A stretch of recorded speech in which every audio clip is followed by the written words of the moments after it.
There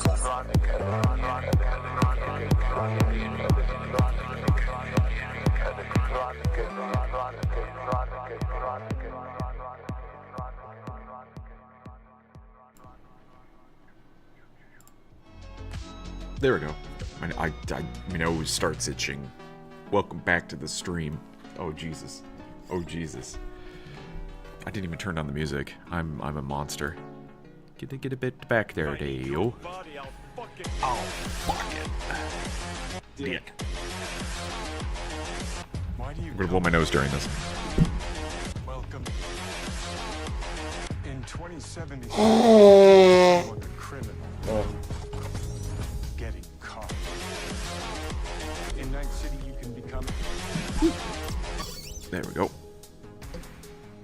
We're good. Hello, Faison. Hello. Welcome back to the stream. We got ourselves, I'd say jam-packed, but I mean it's the same as probably usual. We got a lot of trailers and some interesting box office stuff. The main crux. The main crux of a Talking Tuesday, a lot of pulp culture stuff. I am just baffled by the Superman discussion, and now starting to be the Fantastic Four discussion. Hearing some reviews coming online from these movies, relatively positive in reactions to the films themselves, but the numbers aren't reflecting kind of the reaction. Like, the hype behind the words seem higher than the actual performance. Which seems to be roughly the case with a lot of movies that come out now. You know, people come and say, oh, it's the best thing ever, oh my god! I'm like, well, why didn't you see it more? Why didn't more people see it? What's wrong with them and what's wrong with you that you think it's the best thing ever and no one else is seeing it? Clearly, other people don't agree with you. I don't know. Or people could just be fucking lying. I think, personally, that a lot of it has to deal with recency bias. That people who are coming to see movies, they go to see the movie, they have a good time, they're in that crowd environment where everyone's kind of like optimistic. They don't want their money to be wasted. They don't want their money to be thrown into a hole in the ground, so they're all relatively positive. They come out of the theater, they had a good time because it wasn't awful. They were in a nice, cool, air-conditioned room, they had some popcorn and had some laughs, they're good. Walk away from it, don't remember it. They don't remember the movie. It's just gone. It doesn't leave an impact. It doesn't leave any sort of staying ability that will permeate pop culture, the likes of which we've seen before with like the heavy hitters. Indiana Jones, Jurassic Park, Batman. Like, those came through and really did an impact. Now it's just like disposable stuff. And that's not even just a streaming aspect. It's like, even when it hits theaters and only hits theaters, it doesn't do much. So how about that Russian earthquake making a tsunami on Hawaii? Did the Russians do it on purpose?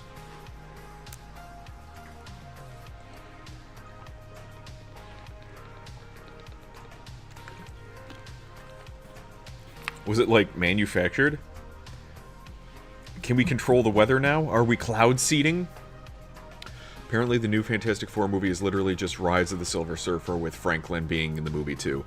Not just Franklin being in the movie. Franklin is like the crux of the film. They make him super duper important to the film.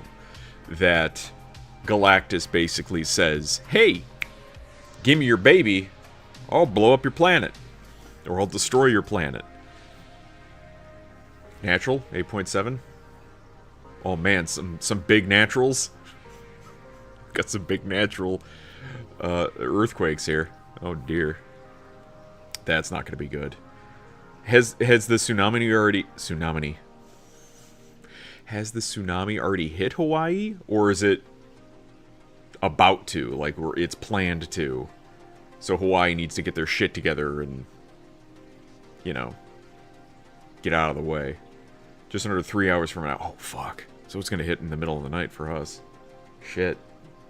So I'll be hearing about this tomorrow then. Great.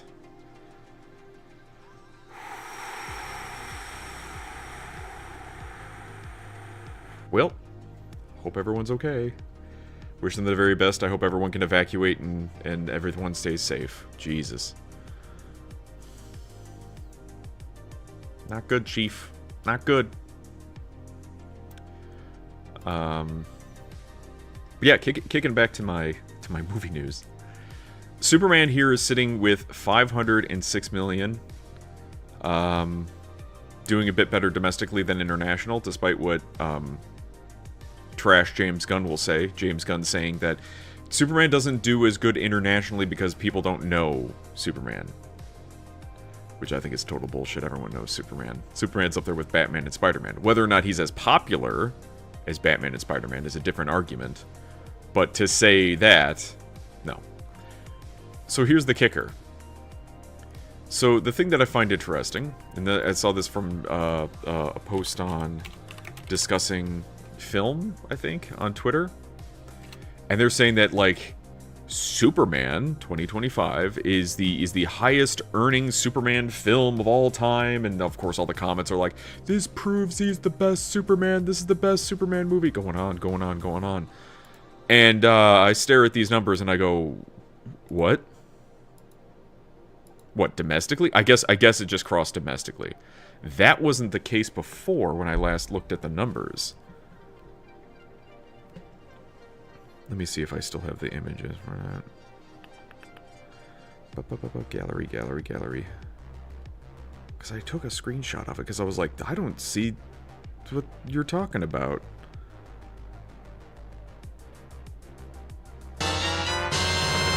Yeah, it was 289. It was 289 the last I saw. Okay. Hey, Mingo, thank you so much for the sub. Yeah, Superman at the time that I took a screenshot of it was 289 domestic. Now it's up to 292. Went from 503 to 506. So they finally crossed it. Maybe that's what their numbers were. They got the numbers out ahead of me, and said that now Superman earns just a bit more than Man of Steel. I don't think it's going to earn that much more than this. Man of Steel is still beating the dick off of the other one by a good $170 million. I'm still dealing with my capture card firmware problems that and that increasingly annoying cricket that got in my office. Oh no. Mingo is sub for Magus? What? What? Mingo is... Oh. I got it.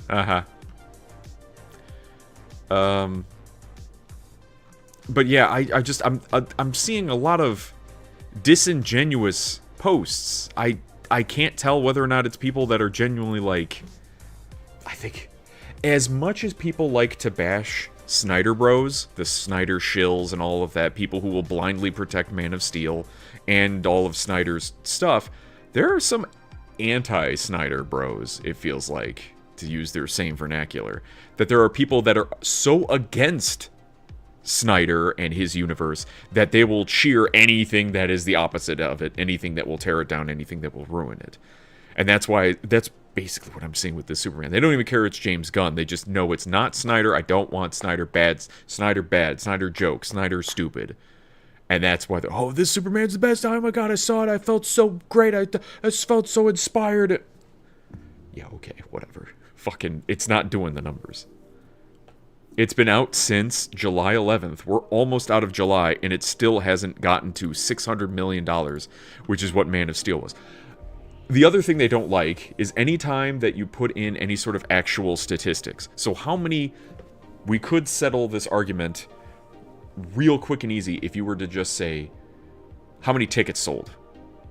Then you could get rid of inflation real quick. How many people went to go see the movie? How many people went to go see the movie again? Like that type of thing. But they don't like to do that because then it would show a decrease, because inflation goes basically always up. It never goes down. But $291 million in 2013. Let me get my handy-dandy calculator out of here.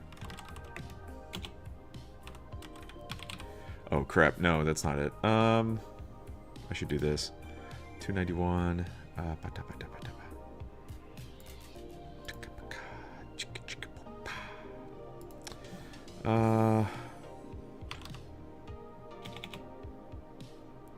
What the fuck?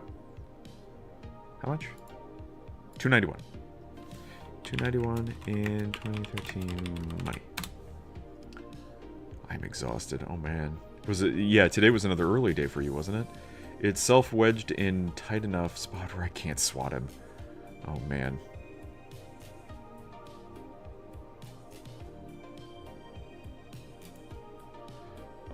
In 2025, 291 from 2013 would be worth... What? What? Inflation calculator. From... What? 2013 to there, and it's 291. Calculate. 400. Yeah. So it's $400 million is what it would have to make.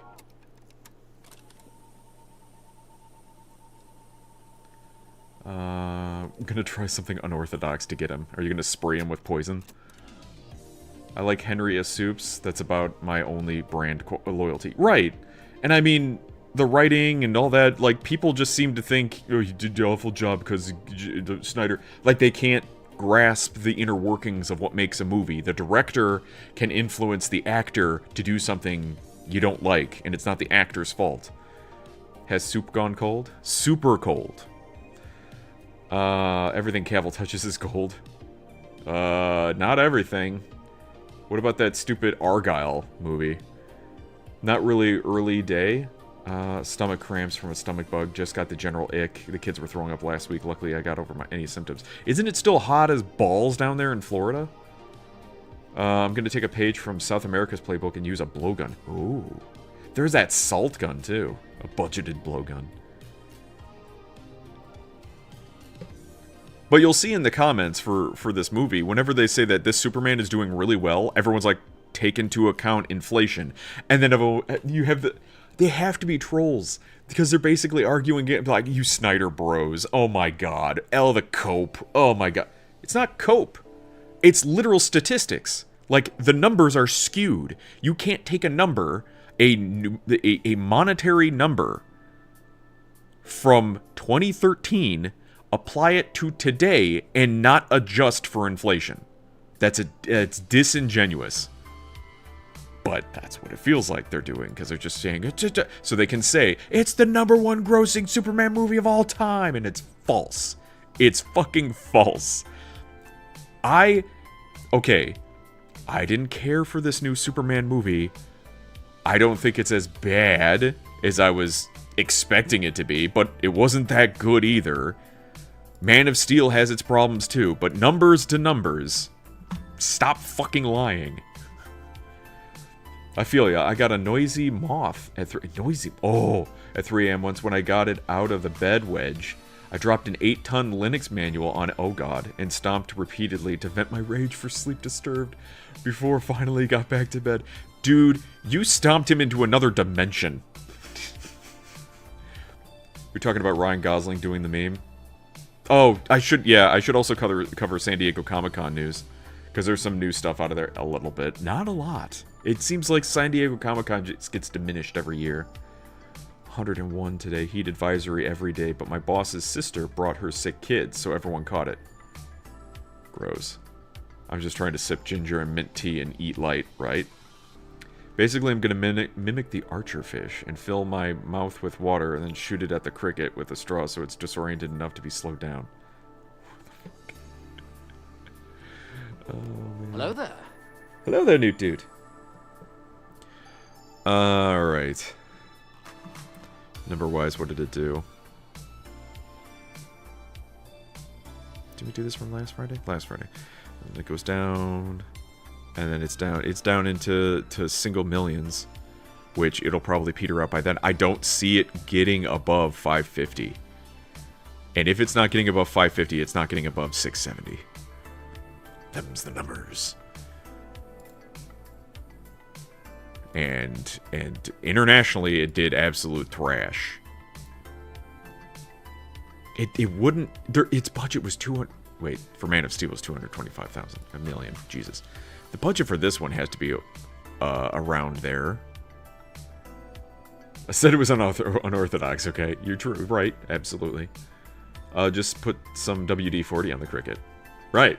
It'll stop that squeak. Hit it with hairspray and glitter. Call it your new Pokemon. Oh god. I guess that's my main gripe about this Superman movie. It's not even about the movie itself. It's how people are reporting on it. And how they're just fucking lying. Or just too stupid to understand how numbers work. Despite being repeatedly corrected. People online will keep saying, take into account inflation. Now adjust it for inflation. What does this mean? Where's that number? And it just, don't care.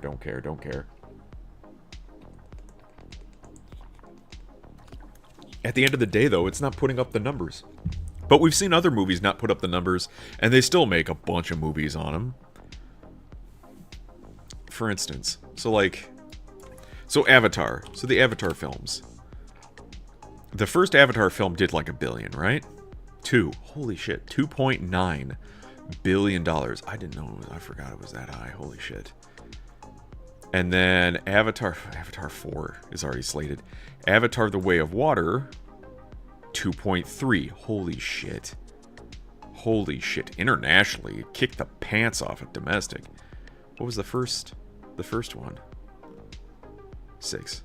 So domestically it went down. International, it's still pretty high. So people across the pond really still really like it. Now we have Fire and Ash coming out later this year. We'll see what that went. 3 hours and 12 minutes? Dude, stop making your... 3 hours and 12 minutes. Is the first Avatar 3 hours and 12 minutes? 2 hours 42 minutes. Stop making 3-hour epics. Avatar 4. Avatar 5. We don't need more. I wonder just how far off the actual inflation numbers would be anyways. Like double. I just crunched the numbers for Superman. 292 is 400. For domestic. No. Excuse me. 291. That's what I took. So Man of Steel, domestically, made $400 million in today money from 2013. And they're stroking themselves off to the fact that 292 passed 291, despite the fact that this number should be 400. Just like how this number, 670, should be 900. It's a little more than that, but I'm rounding down. $900 million. And this is only making 506. It ain't making it close. But of course, people see bigger, smaller number mean bad because they're too fucking stupid. You know, you want to know why we have so many problems dealing with money and math and shit? Again, that's not even because I don't even know if it's being taught in schools, but we're just dealing with a bunch of fucking idiots. Oddly enough, there's only one Pokemon species based on a cricket. Really? Huh. Avatar was the highest grossing movie of all time before Avengers Infinity War and Endgame. I keep forgetting that. I knew Avatar did well, I didn't know it did that well. At least give your 3-hour epics an intermission. No, pee in the bottle. Black and white movies used to be like 4 hours with intermission. But intermission, no. They also used to be of quality. If the movie is good enough and entertaining enough to keep people's attention, then length won't matter. Length won't matter, but bladder does. Now we're talking about length. Length is important, as is girth.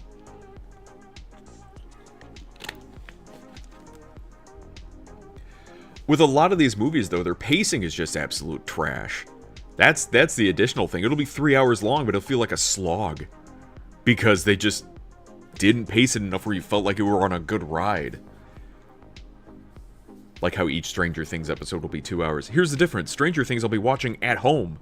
I can pause it and go to the bathroom. I can pause it and take a nap. Can come back to it, rewatch it. When I'm sitting in the theater and something's 3 hours long and I kind of go, oh, that's huge chunk of my day that's gone. I hope it's good. And it tends not to be. I can spend 3 hours on something. I can watch the Lord of the Rings extended editions that are 4 hours long. Each one. I'll watch all of them back to back, which is like 12 hours of my day. I will totally do that. No problems whatsoever. But I can't sit through something 2+ hours when it's bad. It makes me feel like I'm wasting my life. And also you have to plan around the great chunk of time. Basically becomes the whole day. Yep. Yup. It's like, clear my schedule. I can spend up to 4 hours on a good video game. I will willingly invest my time that much. All right. I mean, my crew and I, when we play through Baldur's Gate, we were sitting there for 5 hours. We'd do 5-hour streams, 5-hour gaming sessions. And I could probably still have gone a little bit more than that, but I knew I needed to get up and move around or take a break. Difference is when it comes to video games, you have a lot more engagement. There's a lot more back and forth when playing a video game versus just observing a movie. Because that's all movies are for. Just, you're observing it. You're not there to... You make a choice, and then you see the reaction to that choice, and it stimulates your brain to keep going and trying other things. I'm glad Baldur's Gate 3 is over, I'll be real. Yeah, well, you'll probably bitch about the next game, though. That's what happens. I'm so glad you're done with X game. Oh no, Y game ain't good either. Aside from the banter between you, Green Leader, and Mingo, it got old real quick. Yeah. We were trying different things, at least. We wanted to go... I at least. I can't speak for everyone else. Morrowind, shut up. I wanted to try going an evil run. And I do have to admit, like, the game's really well made in terms of all the choices that you can make. The banter helped keep it alive. Well, that was the main reason. That and when we did something stupid and the whole world exploded. Repeatedly. And we killed a bunch of people. But yeah, we're kind of sort of hoping for maybe Rogue Trader be next. I gotta try, make sure it works, make sure everything is running okay with it, because it'll be a first time stream, and then I don't know how we co-op on it. We'll see. It can only explode in my face.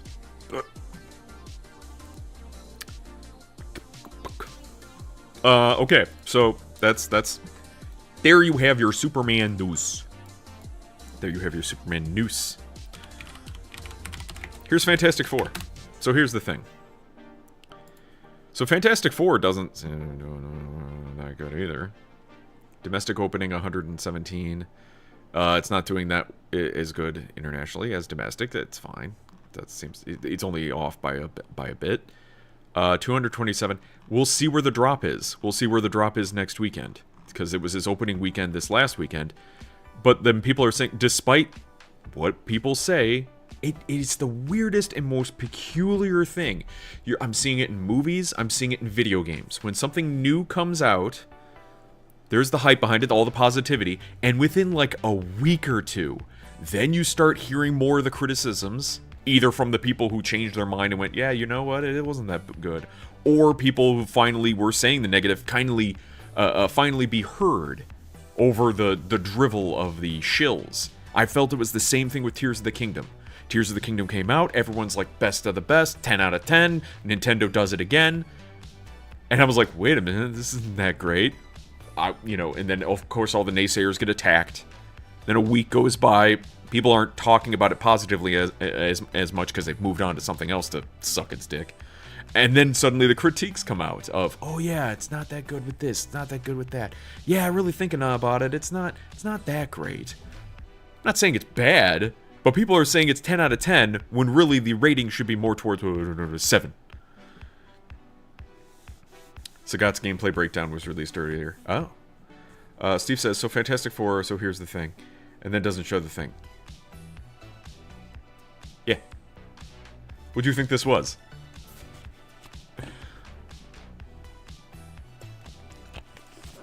But I don't know. I'm still just very upset at the fact it's like Pedro's not great. You still, he's a great read. Are we still going to be saying that in a week? And that's the thing. I'm untrusting. You know the thing. I'm untrusting of the critics that immediately see a movie or see a movie early and then they're hyped for it and then immediately say how positive it is. I'd almost rather somebody see the movie and then ruminate on it. You see the movie early, sure, whatever, but then give it a week before you give an update on it. Or at least come back to a movie and be like, hey, that movie that I reviewed last week, here's my 1 week out post-movie watching feels on the movie. And then you can get something like, do you still remember what happened in the movie? Does it have any sort of staying power? Because, of course, right after you see the movie, I hope you remember it. If you certainly don't, that's pretty telling of the movie. But like I said, I feel that right after people see a movie, there's that positive recency bias of, man, I just saw that thing and I don't want it to be a waste of my money, so I'll view it positively. And then after a week or so, they don't even fucking remember it. So was it really that good? I remember concerts I've gone to that have been spectacular. Those will stick with me because they were so good.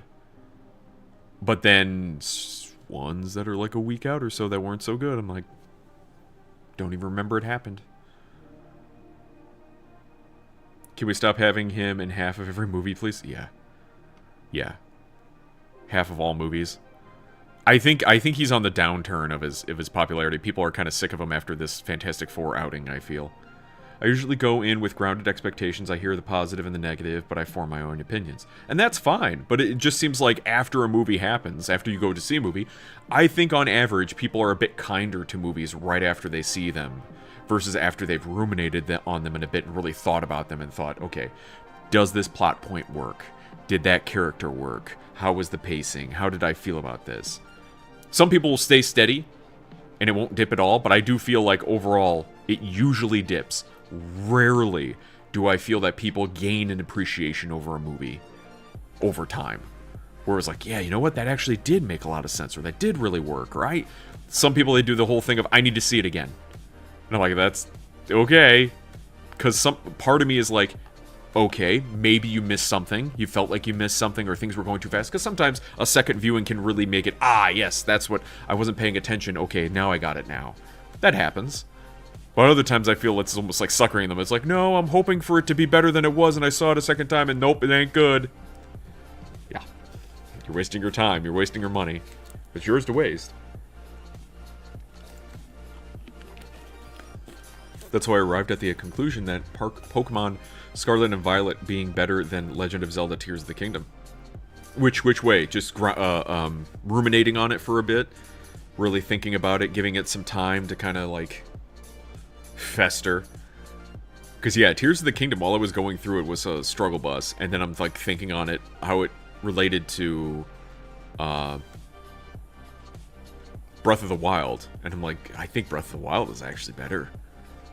It's a better game. Even in terms of story, that was kind of lackluster. It felt like Tears of the Kingdom was DLC, which we know it was. I'm not taking any fucking garbage lies saying, no, Tears of the Kingdom wasn't DLC. It was originally slated to be DLC, and it grew too massive, so they made a game out of it. Nothing wrong with that. It just clearly shows that, where there's like some threads connecting the two games together, but not enough to make it its own. Plus the fact that it being its own game, they should have introduced you. Like, people, they tried to both treat it as its own game and a sequel. Where Link's running around, and they're not acting like he just saved, like, all of Hyrule, acting like he just saved their butts. Some people noticed him, some people didn't recognize him. It hasn't been that much time. It's been like a week. Like, what the hell, guys? I'm hoping that this was my Wind Waker, you know, and the next one coming will be like more Twilight Princess. Because Wind Waker came out, I didn't play Wind Waker when it came out. It took me a long time to get around to playing Wind Waker. Just because I didn't have a GameCube at the time, and I didn't have any interest. It hit me as like that's not what I want to see. That's not what I want to play as a Zelda game, and that's not what I want to experience. So no, I'll pass. It's like, imagine that, somebody skipping a franchise, in a game in a franchise, because it excuse me, doesn't look like it appeals to you. And then Twilight Princess came out, and I'm like, holy shit, this is my bag. This is it. I love it. And then Skyward Sword came out, and it was like, oh, motion controls. Oh no. And that one took me a while to get around to playing too. So the whole necessity of like, gotta play the game as soon as it comes out to be discussing it with everyone. No, you don't. You absolutely do not. Of course, Nintendo's not making it easy or any sort of straightforward to play any of their older games. It's nuts, man. I worry for the next Zelda game, honestly, because they're going to do the same horse shit on, it'll be on the Switch 2, it'll be something that you can't really own, it'll be a digital copy of something, they'll try to charge you $100 for it because it's a huge epic. Don't know. They already like re-released Breath of the Wild and Tears of the Kingdom on Switch 2 as an updated HD version of it, which it only came out like one version of the Switch ago, so it doesn't even look that different. Bottom barrel crap.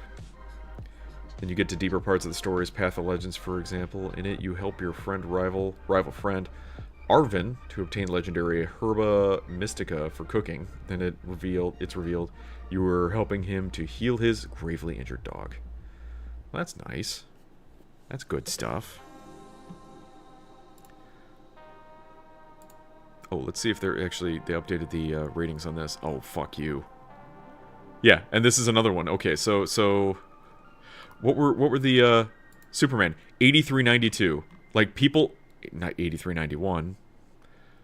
People who are reviewing it very positively, but again, it ain't doing the numbers that these ratings you would expect. It's Superman 1. It's available to wide audiences, so it should be able to be seen. I think it comes out in digital or something like in a week or so. Things don't even stay in the theater for like a month, it feels like. But all this positivity around it, and yet the numbers aren't showing. It's barely half a billion. Okay. And then the Fantastic Four movie, all this positivity behind it, and yet is it going to stay, or are people going to go back? All right, let's see what people are saying about it. Mesmerizing, suspenseful, powerful, and ultra smart. Doubt. It blew my expectations out of the water. It's easy to do if your expectations are zero. Between the impeccable cast, I'm just going to stop reading you. I'm crying tears of joy. Despite some instances of underwhelming and rough CG visual effects, the film's method of embracing classic Marvel comic book storylines and the Jack Kirby style still provides certain flair and charm. Alright, kind of straightforward there.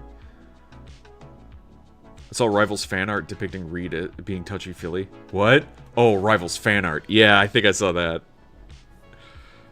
But the story doesn't stop there. Path of Legends ends with a cliffhanger, with the professor needing your and Arvin's help and being forced to assemble a team, which is there finishing the other two stories come in.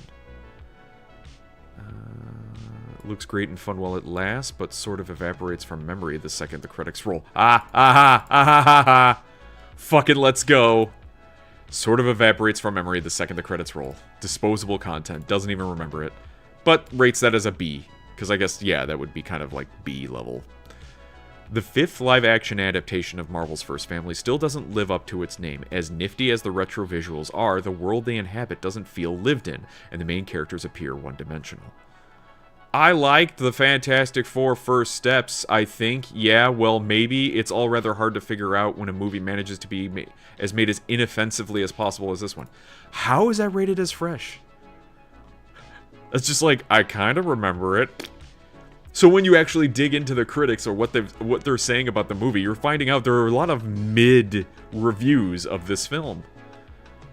Bright, peppy, and fun, this fresh take on the Fantastic Four, helmed by WandaVision director Matt Shakman, mostly succeeds. Mostly. Fantastic Four First Steps is competent at best, a reboot with cosmic ambition that barely attains liftoff. That's a name. It's consumable, of course it's fresh. That's it. So a lot of positive reviews are really like 3 or 3.5 out of 5. That's what it feels like. This one, at least, this one's a negative. I thought like 2.5 would probably be kind of fresh, but yeah. So when you're seeing that it's like positive, it's like, again, disingenuous. People just fucking lie. We can't take reviews even at their value.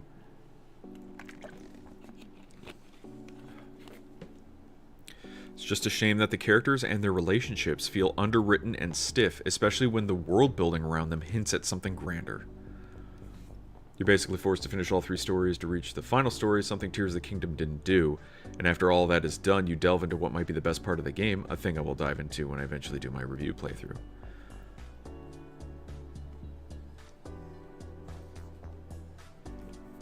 I don't know if Nintendo's capable of building like huge epics anymore.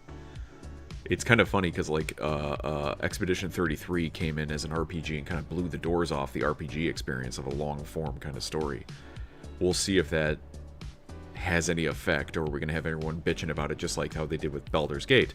Baldur's Gate came out, did a lot of things well, and developers were complaining about Baldur's Gate not, or raising the bar too much, or giving customers expectations of quality in their games. Shocker. It's not perfect and might not cure audiences' recent apathy towards Marvel, but it feels like a good step in the right direction. Again, mid. Marvel's first family of superheroes is finally served well by this charmingly retro, family-focused adventure that centers on motherly love, teamwork, and optimism. Yet another middling entry in the post-Endgame tradition, a film that doesn't launch the franchise headlong at the future so much as it glumly drags us towards it. And it's Disney doing it. Marvel is doing it to themselves by both having it so they try to do standalone movies. They're stuck. They've fucked themselves in both directions. Either they make a standalone movie and people complain, how does this connect to the greater Marvel universe? Or they have it too connected to the Marvel universe and they go, man, you got too many things connecting to it, I can't keep up. I can't be watching every single movie and thing. Would like to do my review playthrough before Legends ZA, but updating the firmware of my capture card is taking longer than I thought because I need someone's help to walk me through it. Could be videos online, perhaps?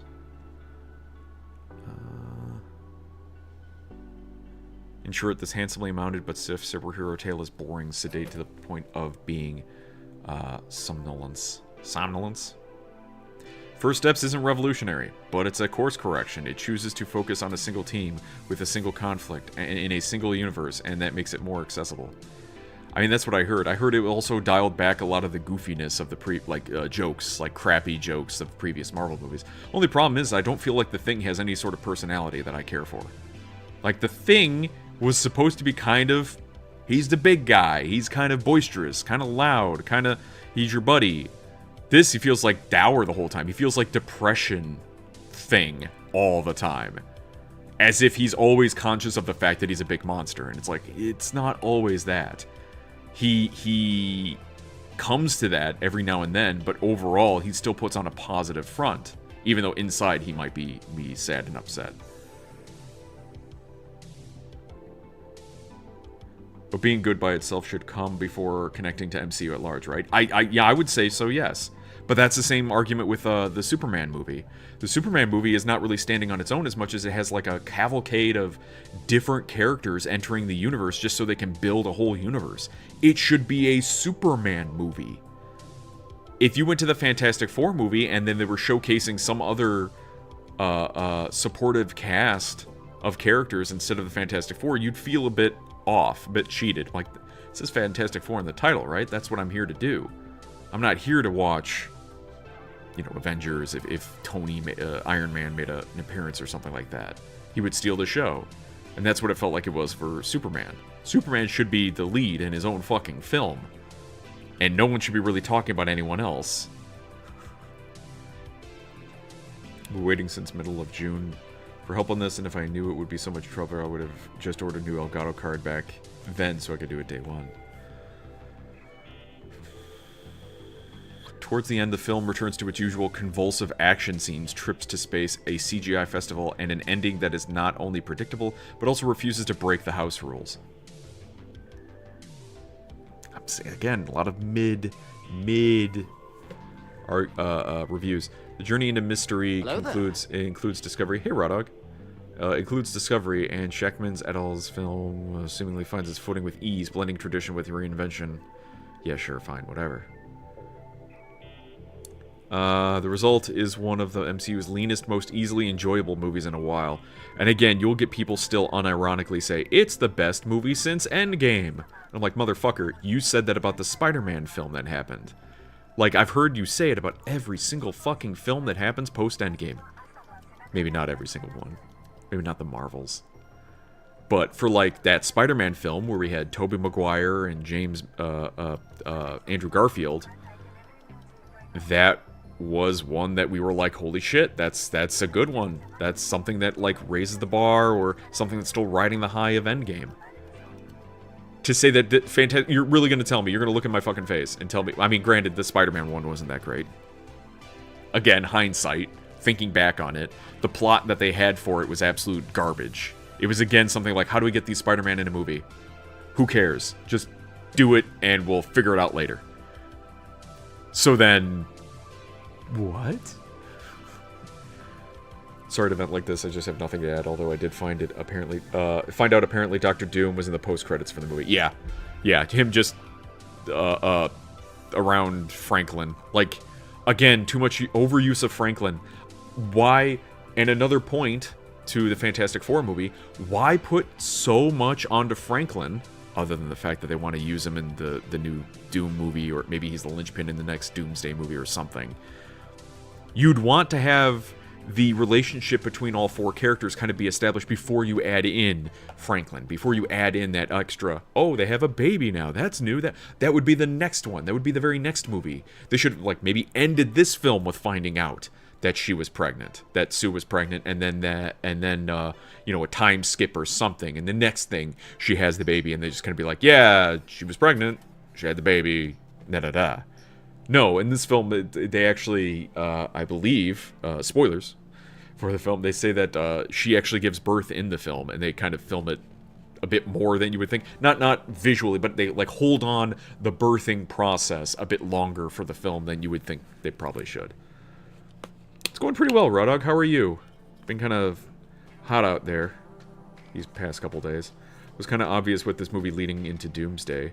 Yeah, but I don't want Franklin to be a part of Doomsday. And then again, it's the antagonism between Doom and Reed shouldn't be Doom going after his fucking kid. It should be Doom hates Reed because they went to college together, and and Reed was the only other egghead that challenged Doom, you know, that and made a fool of him or something. To have it be like, oh, Reed, it's very one-sided then. Reed just hates Doom because Doom will steal his kid or something.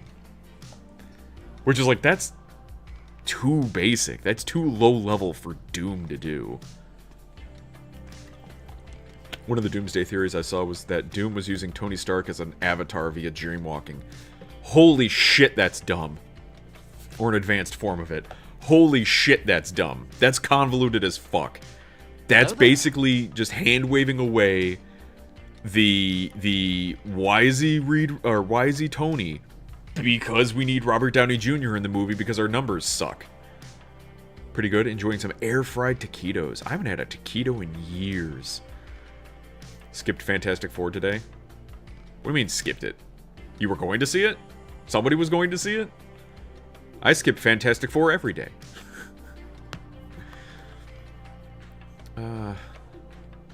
But it's if you're just joining us, all the reviews so far on Rotten Tomatoes seem mostly mid, despite the fact that some are fresh, some are rotten. But they're like, it's not dog shit, but it's not spectacular. So it's very middling, despite some people being like, it's great, but it's got all these problems that are kind of making it. Then it's not that great now, is it? It would work, though. It would give them an excuse to worry less about that stuff. I could see Marvel doing it. I could see Marvel doing it because they suck dick right now. That's why. I'm so fucking angry at the fact that they can't tell stories anymore. That they're basically cutting ahead of any story because they can't be fucked to build it. They are on the outs. They're on the back foot right now. Their movies aren't doing shit. They're not making any money. And now they're playing catch up to their own success. So they're jumping ahead and be like, how about he just does magic and that's why. And they just write that down and that's what they do. They don't establish it. They don't build up to it. They just cut to it because we need to have the rest of the movie happen. Fuck you, that's terrible movie making.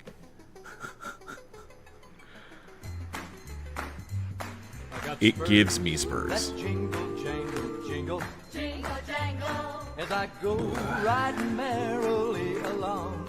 Jingle, jangle, and they sing, oh, ain't you glad you're single? Two rhythms happening. And that song ain't so very far from wrong. Jingle, jangle. Tale of two films, one that attempts to take its first steps into new direction and one that backtracks into the same old tire Marvel movie machine. 3.5 out of 5. That doesn't sound relatively fresh to me. Like a baby taking its first steps, the Fantastic Four are hoping you are so overjoyed with the new quality that you can look past a few stumbles. 69 out of 10. Nice. At this point, though, I'm not sure who would play the real Doom, though. My money was on Julian McMahon for a long time, but then he passed away, and now, for all I know, it could be Ross McQuad. Quand. Who knows? While Superman's in media what the fuck? Res approach excited me and felt lived in. Fantastic Four's world left me mostly apathetic. Jetsons meet Star Trek. But the character dynamics and chemistry was fantastic. Fuck you. Fuck you. Fuck you. It's a solid, straightforward adaptation done right. How old are you? 10? Finally got a great Fantastic Four movie. Fuck off. Fuck off. The original one, the ones that were done in the 2000s were not awful. They just weren't as great as some of the other ones. It's what? Markand? Well, if you have a QU in your name, it makes a qua sound and you can fuck off.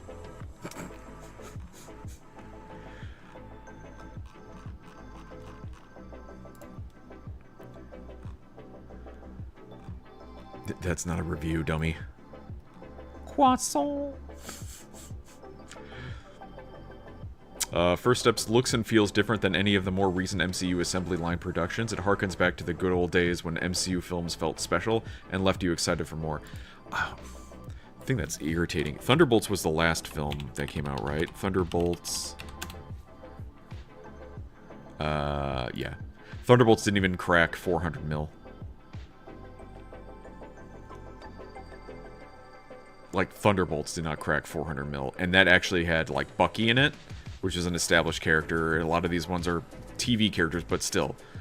And Fantastic Four is a new film. At least it's in its own universe, but these are all new characters for the MCU. Should be. I don't know, man. I don't know. Will this movie crack 500 mil? Which that's still not extraordinarily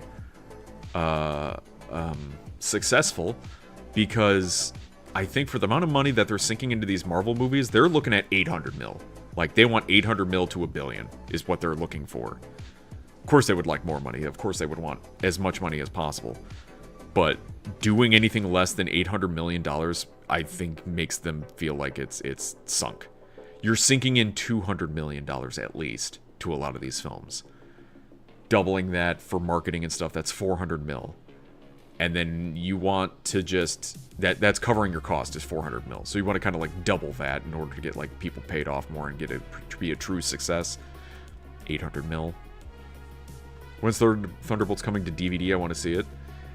Maybe... What if it doesn't? Yeah, DVDs still exist. I was about to say, what if they never come to DVD? They just skip it and just go Blu-ray.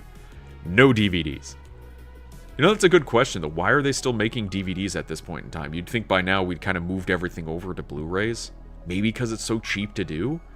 Because a lot of times when they sell things out in a Blu-ray pack, it'll be a Blu-ray DVD combo.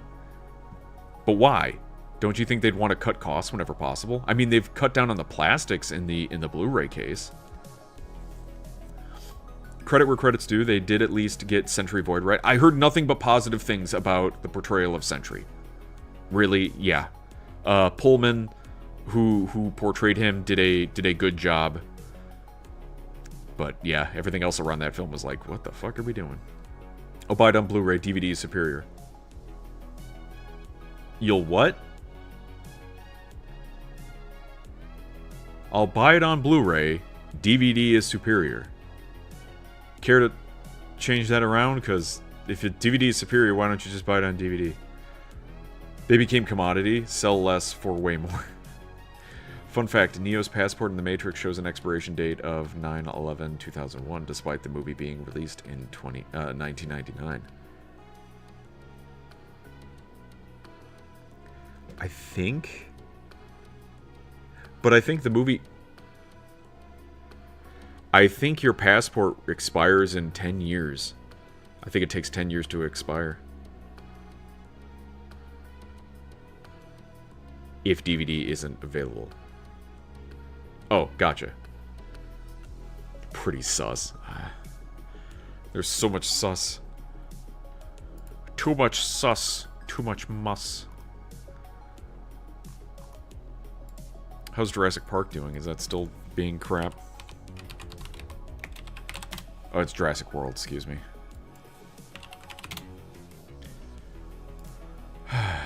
$721 million. It's doing better than Superman is. And that one only has like an extra week out. July 1st. Superman came out the 11th. Yeah, that only has like one extra weekend and it's already like made 200 million more. How fucking sad is that going to be? Superman got beat by the umpteenth billion Jurassic World movie. Almost like the Wachowski brothers knew something. Possibly. Specifically, 9/11/01 is a pretty big coincidence. The date, too, right? Passport check. Passport check just before the metal detector? What?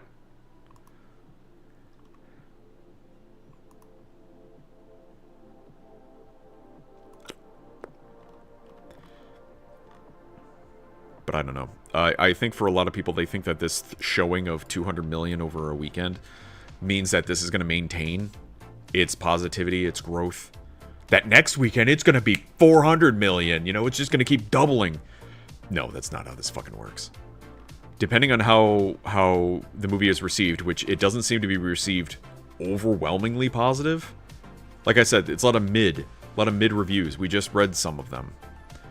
With all of these mid reviews, it kind of translates to people dropping off. They're not going to see the movie again. They're not bringing their friends to see it again. And then other families are like, you know what? Wait for it on video. Because I don't need to go see it. Especially because it's a Marvel movie and they've kind of, again, wrecked themselves on the fact that they make you feel that you need to see more films to get the whole picture. Whether or not that's true, whether or not they tell you you need to or not, doesn't matter. People already feel overwhelmed with Marvel stuff. Somebody was pointing out that during 2016 or so, it was like Guardians of the Galaxy. There was like 3 Marvel films that came out, each one bangers, each one making money. And now that time is gone. $1 billion baby, give me more dinos. Yeah, I don't think it's gonna make it. Or was it the interview with Mr. Smith? I think it was the interview with Smith. Better than the last 2 Jurassic World movies. That ain't saying much, Chief. Really difficult to fall when you're on the floor.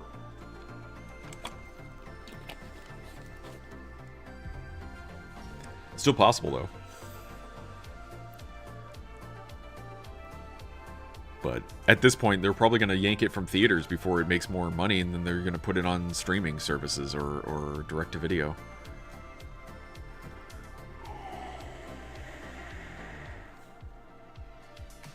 Excuse me. But I don't even know. What was it? Domestic opening was 116. That's Man of Steel, excuse me. Oh yeah, okay, so what did this Fantastic Four do? Not great. Of course, they're going to say if it makes more money than this movie, then that makes it amazing. Okay. What's 333 in today money?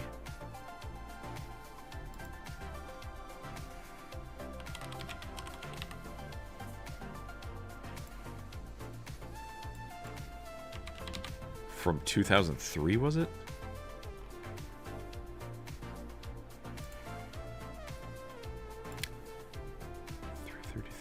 2005, excuse me.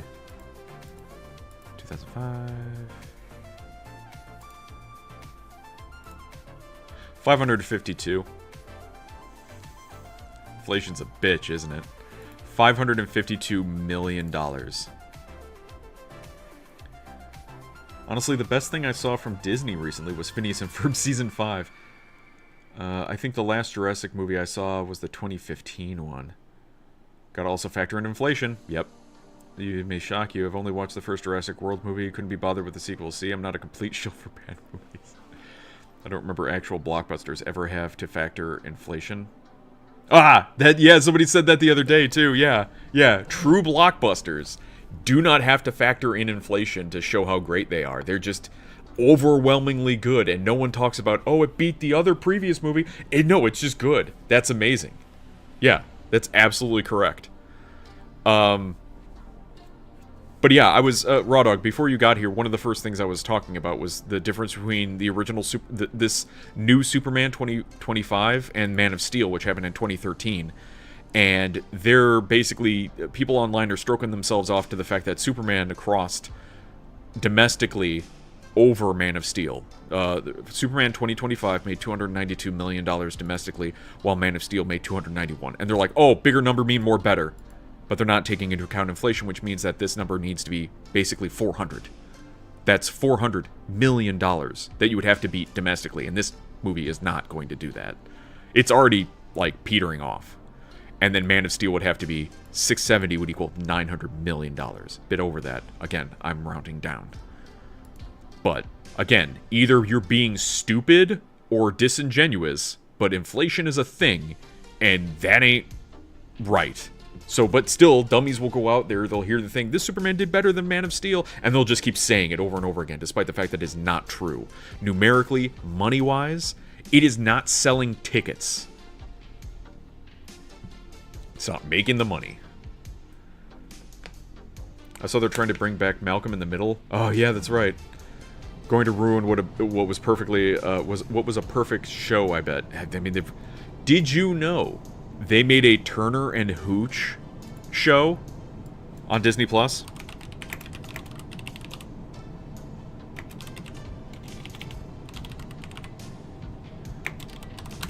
Turner and Hooch was Tom Hanks and a dog. They made a Turner and Hooch Disney Plus show. Yeah, the Josh Peck one. Yeah. Which is him, he's Tom Hanks' son, and he hates dogs. Right, because Tom Hanks and the vet had a kid, and he was surrounded by dogs, but you hate dogs? Really? It was dead before it happened. It's so stupid. And it's another one of those that's like, it went out on Disney Plus, and now it's gone. It's just content that floats away. Man of Steel, absolute cinema by comparison. I rode my motorcycle to some small rural place, and there's a video store beside a pizza store. Oh, feels good, man. Was there an arcade there, too? Yep, the numbers don't lie. We gotta adjust value rates over the years to get those numbers. Those are rookie numbers. You gotta pump those numbers up. Right. They know that by not including inflation, they lose. That's why, or by including inflation, they lose. That's why they don't do it. But anyone with a brain in their head goes, that's not right. And then they just start attacking them for being a Snyder bro. Or that they're on copium. Or that you need to use inflation in order to win your argument. Like, that's not how the fucking world works. Jesus Christ. No wonder everyone's in debt. No one knows how money works. Wasn't there a show that was almost identical to Malcolm in the Middle? Was it just called The Middle? I don't know if it was identical to Malcolm in the Middle. I remember there was a show called The Middle, though. I think I also never saw Turner and Hooch to begin with, or if I did, it was a little kid. Hey, Deg. Could they ruin something by being something entirely different? Because I can't imagine OG Malcolm resonates with this day and age. There's certain things that are just a product of their time and they can't be remade. They just can't. Either the talent isn't there, or they try to remake it into something that it wasn't intended to be. It doesn't flow right. Like, Arrested Development. Perfect show when it came out. But then they tried to reboot it, or they did it like a... Not a resurgent, I don't know what you would call it, a sequel or sort. I mean, they brought it back, basically. And it just did not hit the same. It just did not hit the same at all. I always like seeing store with big sign that says adult videos. What if it was a little sign? How big a sign we talking here? Trump knows, that's why he immediately started tariffs. Because he knows how money works. People say the same thing about the first Star Wars versus the sequel movies. The sequel movies didn't create a science fiction phenomenon, but we made monies. Yeah. Let me see if I can see this stupid trailer. Your phone? Oh, my mom. Yeah, call her when I get home. You're not giving her any grandbabies. Say the word, I'll set you up. I got cousins. Yeah, I've met your cousins. They're lovely. Maybe after I make chief. Hey, Scotty. This is Hooch. There's food, Elise, some toys. This one's his favorite, Mr. Horsey. What are you talking about? It's still called Hooch? It's still called Hooch. It's the same dog named Hooch. It's the son of Tom. Oh my god. Did Mom call you? Your father wanted you to have. Wait. Was that a sister? That was a sister. Because the vet did want to have multiple. I don't think I saw this trailer. The vet did want to have multiple kids. This one's his favorite, Mr. Horsey. What are you talking about? Did Mom call you? Your father wanted you to have Hooch. He rescued him from the shelter. He said, That ain't her. That is not her. I don't think that's her from the original. They really just did not give a shit. Oh, and I think his father's dead. The Tom Hanks character, Turner, is dead. They just killed him off or something. I doubt there will ever be another great movie at this point. HD cameras and the way they make movies looks like dog shit, and most great ideas have already been used. For instance, Deg, the new Avatar, Fire and Ash, which we'll get to that trailer eventually, I believe you're absolutely... Oh, need to watch this, the 30th anniversary of Gundam Wing. I believe you're absolutely 100% correct. Like, that movie may look good, but again, the previous Avatar films, I just checked, they made over $2 billion at the theater. And yet we don't talk about them other than be like, oh, that film. Like, I don't hear anyone positive, oh my god, it's a great film. Just because you talked about it, I gotta go home and watch it right now. Like, I love that movie. I have it on in my house all the time. No, they don't do that. No one does that. So it doesn't have any staying power. Created a phenomenon, all right. Somehow Palpatine returned. Jesus. Yeah, Hooch Jr. Name of the dog, Hooch Jr. HD cameras make shit look too clear, and it's not the same. Right. You need that grit of film. It's so good. I feel like Quentin Tarantino is one of the only few directors out there that will still kind of hold to that. I hate it. I agree. Some smart directors use filters to make it look older, which is good. Yeah, at least they're doing that much. Yeah. it was almost like the original Hooch came back. I can't take care of him. I'm working all the time, and I'm just still trying to prove myself here, Mom. Come on, you're gonna love him. Sit. You're gonna be fine. Laura, I'm late for work. Scott, we've got an emergency here. 3 males driving a silver Suburban.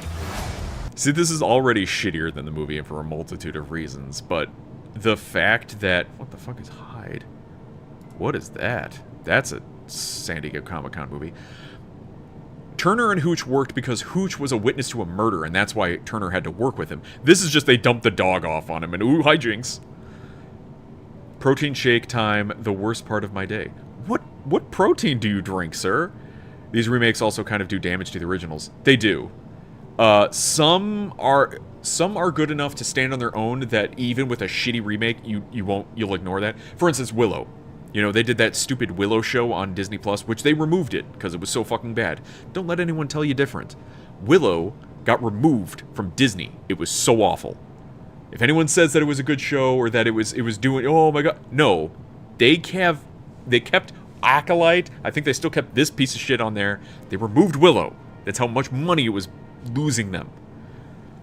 But that one, I didn't see it. I don't even acknowledge it. I still remember and like Willow. We're fine. No such thing as bad Tom Hanks movie except Cloud Atlas. Oh god.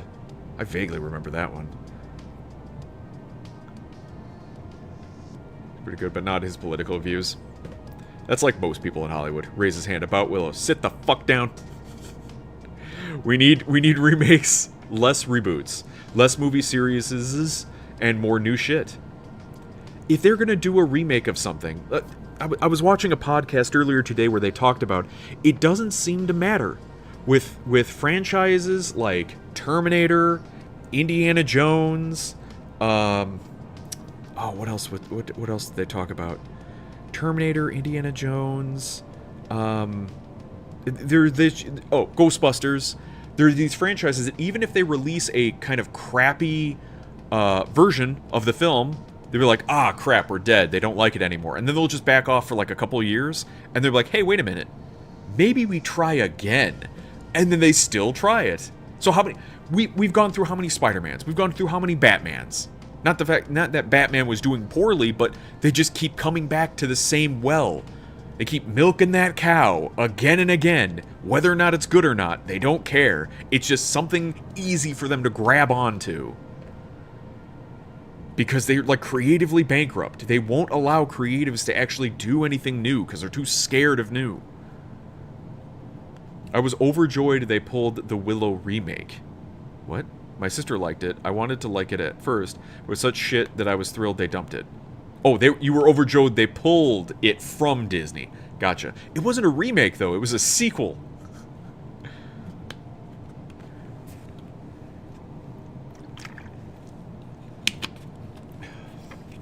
Alright, the ads are back. At least new movies series, like almost every movie series, is some old continuation of the 80s. Yeah. They're just going off of nostalgia at this point. Just wait when the early 2000s will be the nostalgia point. That'll be weird. Is your protein shake chicken breast put in a blender or something? Yeah, Deg, what is your protein shake? You keep saying it's disgusting. What brand is it? What flavor? I myself am a fan of Gold Standard whey protein. Sorry, Willow's sequel that butchered the movie in every way possible. Yeah. It's just gross. Just from a flavor standpoint? Let the money talk. Creatively bankrupt gonna cause financially bankrupt eventually, hopefully. I don't know if it will. Look at the numbers that they're pulling down for these movies like Fantastic Four and Superman. Like, it's doing kind of good enough, and they just keep sinking more money in there because they feel like, for some reason, sunken cost. If I just put more money into it, that'll make it better, because you like Superman, right? That means you need to see the Superman movie, because you said you like Superman. It's the same thing. Branding stuff. Star Wars was the same. We slap Star Wars on the title of a thing, you need to see it, and if you say you don't like it, then you're not a true Star Wars fan. Okay. Oh, well, that... It almost didn't die. Hello, Black Hat. Bro, are you high? Let me check. Yes. High on American spirit. It doesn't matter what brand. They all taste like shit after 12 months. Really? I get the nice expensive brand, though, that has a couple vitamins with it. Ooh. Does it have zinc? They still do keep making money, right? Even though they're shit, why change? I don't know. I don't know. If they're making money, they have to be making not a lot of money, is the issue. The same protein powder for months every day is gnarly. I'll like swap it up a bit. I get Gold Standard whey protein, the extreme milk chocolate, and I'll mix that with water.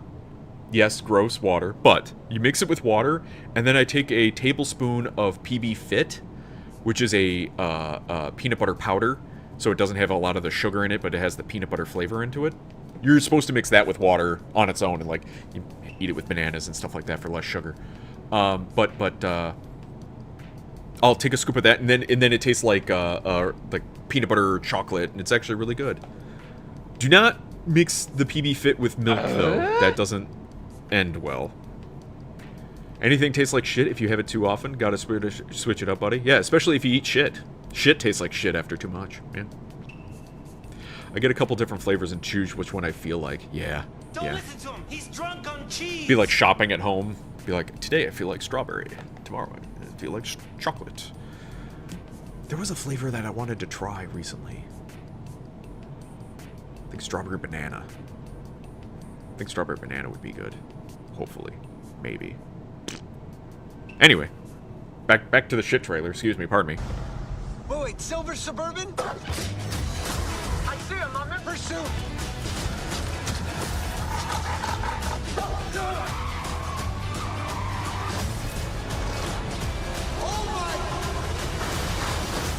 And that's good How did stunts. this happen? Also, why is there a dog in the office? It's a long story, sir. Everybody needs somebody sometime. Let's travel this to He's just totally out of control. I don't know what to do. I think I might know someone you can talk to. Erica, meet Scott. Hi. I'll let you two chat. If there's anything you can do, I'm desperate. He's just totally untrained. Hooch, sit. Down. Good. Wow. He behaves for everyone but me. somebody sometime.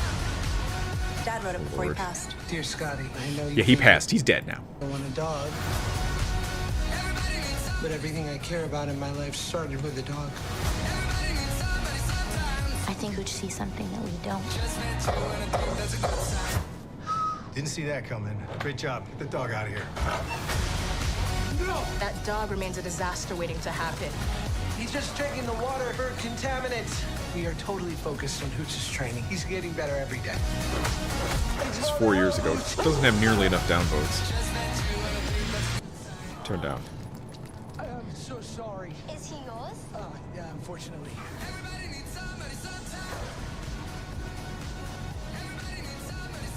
What's the original trailer like? Because this feels like kids' movie. When the original Turner and Hooch was more like a buddy comedy. I think it was PG-13. 89. Christ. These other great titles from Buena Vista Home Video during the second half of 1990. Ever-popular funny man Tom Hanks stars alongside canine companion Hooch. Having grossed over $70 million to date, Turner and Hooch is set to become a surefire success on video. $90 million. Turner had finally found the girl of his dreams. Oh, got a woman in my house. He finally had the perfect relationship. Yeah, it's like a romantic comedy or just a comedy. Yeah, Happened to change it. but not like a kids movie. Wait, whoa! No! You don't know much about dogs, do you? This is not my... Almond milk plus 10 grams creatine plus phylum husk fiber plus strawberry protein powder. Then a multivitamin and fish oil. Oh, fish oil. Oh. Fish oil pills are... Oh boy.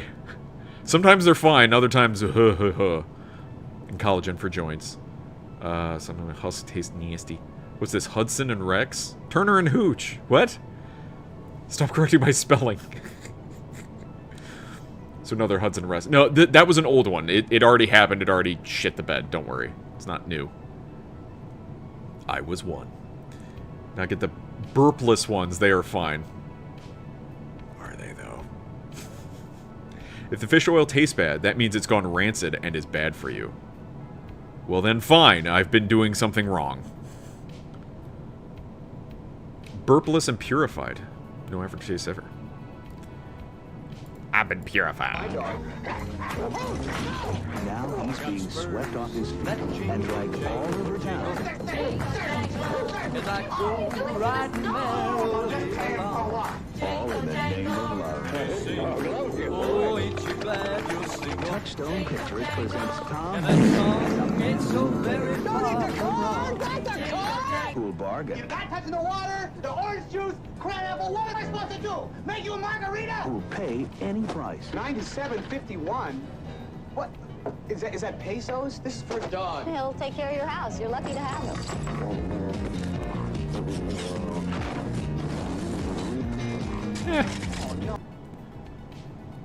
You can also taste it sometimes when you burp and taste gnarly if they're not bad.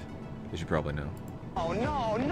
What have you done? A man who'll do anything humanly possible to get the dog out of his bed Oh, that's it! I'm getting my gun! and the girl back in his life. I don't have room for a dog like her. Not many people do. Oh! No! You're in my house! Turner and Hooch. It's a good movie. It's a good movie. 97.51. What premium dog food is that? It wasn't just the dog food. It was all of the stuff. It was the dog food, the dog treats. Like he bought like everything. Now, granted, that's still astronomical, especially in 1989 or 1990. But still, it was all of the food. He was buying a lot of stuff. Oh, size and inflation. Right. Hang on. Let me do my... I've been calculating so much fucking inflation today, I swear to God.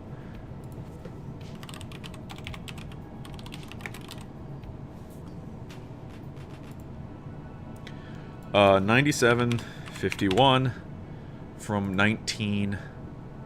I'll just round up to 90 to today. $244.05. They really need to get food prices lowered. This shit is bullshit. Yup. Have you seen that movie, that meme, of the lady with a full grocery cart from the 80s? Freaking crazy cost. Yeah, the crazy costs. Yeah. Watch like, what was it? What's the name of the show where they would run around the grocery store and get a bunch of food? I forgot the name of the show. You should look up how much inflation has gone up in the past 34 years. Google inflation 34. Okay, listen here. Maybe I was born at night. one born last night. Also, car insurance is bullshit right now. Car insurance has always been bullshit.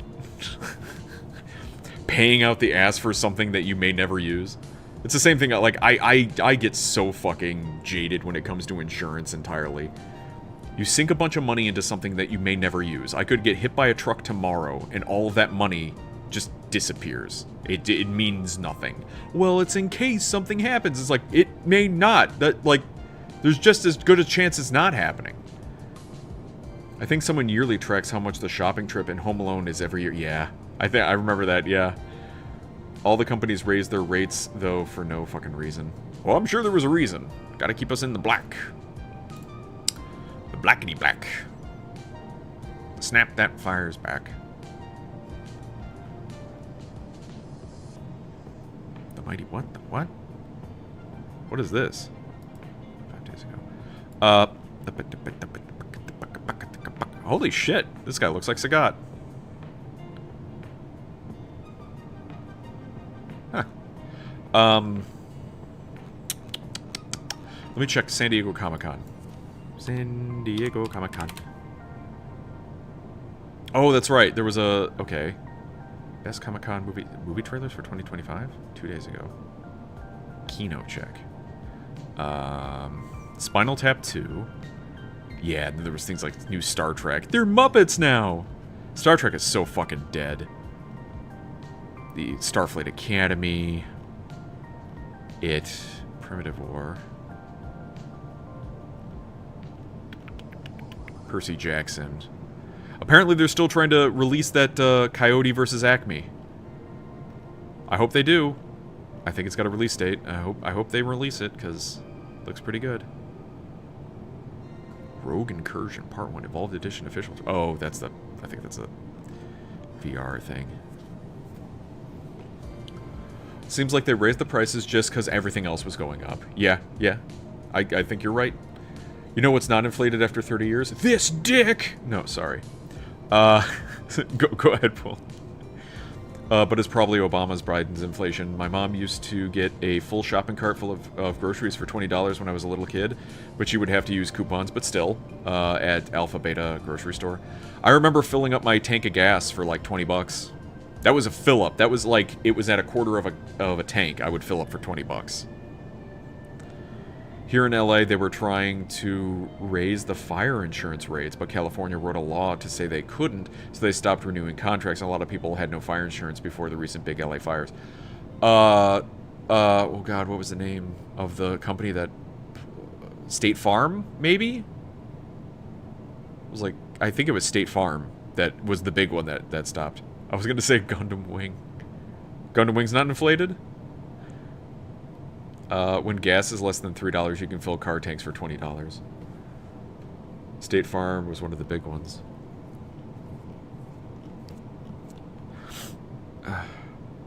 Star Trek Con? They're making a Con series? Jesus Christ. Oh, they're already showing the Doom after credit scene? Oh, this is... I think this is AI.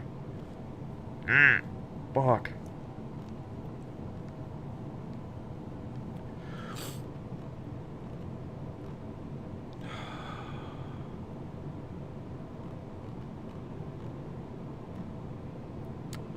You'd think there'd be more. That's San Diego Comic-Con. Silent Night, Deadly Night exclusive trailer. Oh. It's a cult classic. Reimagining. Twisted Metal. State Farm was one of the big ones. Depends on the car. Gas guzzling truck here.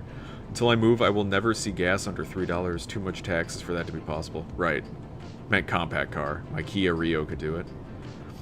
Must be nice. I'm jealous, though. I'd love that vehicle that could turn on a dime and not be a bitch with parking. Yeah. That's why driving in the city is such a pain in the ass. But with driving a truck, that means you can actually haul shit. Plus, it's also nice to be up above a lot of the other cars. I like looking down on people.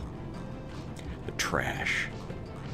No, but it's good to be up a little bit higher so that way you can actually see when traffic is fucked or not. And people ask you to haul shit. Correct. That's... Hey, you have a truck. Could you help me move a thing? Why don't you have a truck? I've helped so many people move, I swear. I can pay you in pizza. Yeah, I kind of don't need pizza. It would be different if it was just like loading up my truck and moving the truck, and that was all. But I was like, no, I have to physically get out and move stuff as well. You've all been waiting. Like, load up my truck. Too high up, you don't see people until they squish. Right, right. Trucks use so much gas. You use so much gas. I'll pay you in cheese. Fine. Tell them you drive, but they can load it and unload it. Hey, there you go. Time for this one. Here's a new trailer of Peacemaker Season 2. Enjoy. I haven't watched anything about Peacemaker, and everything I've seen about it makes me go, I don't give a fuck. But some people really fucking enjoy it. Hey guys, got beer. On. Duh. Oh, okay. Okay. Just hand it to him. I'll just hand it to him.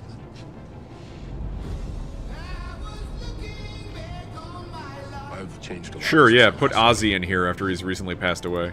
Tug at the heartstrings. It just feels so James Gunn. I want to be a real hero. You wear a clown costume and go out and beat up people.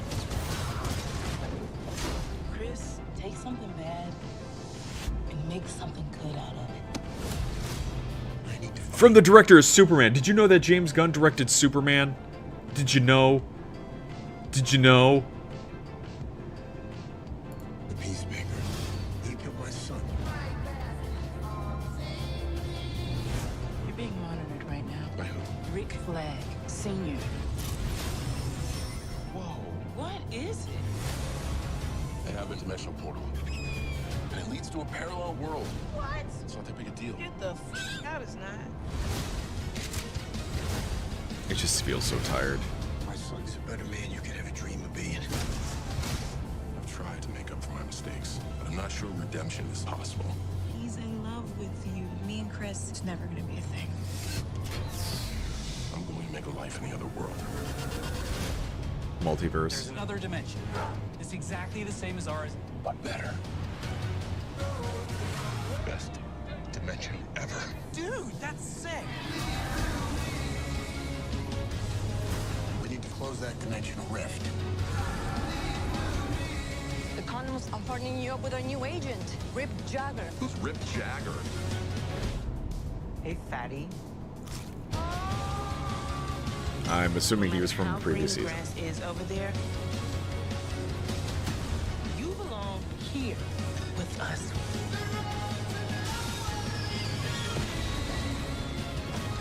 We're gonna get Chris back.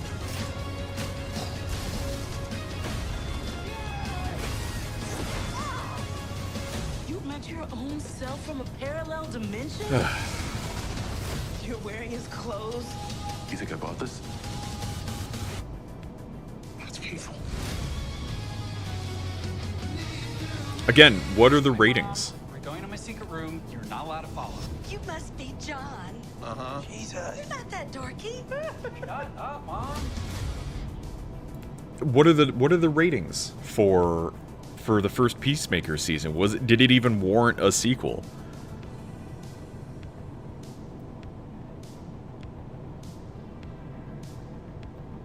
The guy looks too young to be Rick Flag's dad. Yeah, I think so, yeah. Brother, maybe.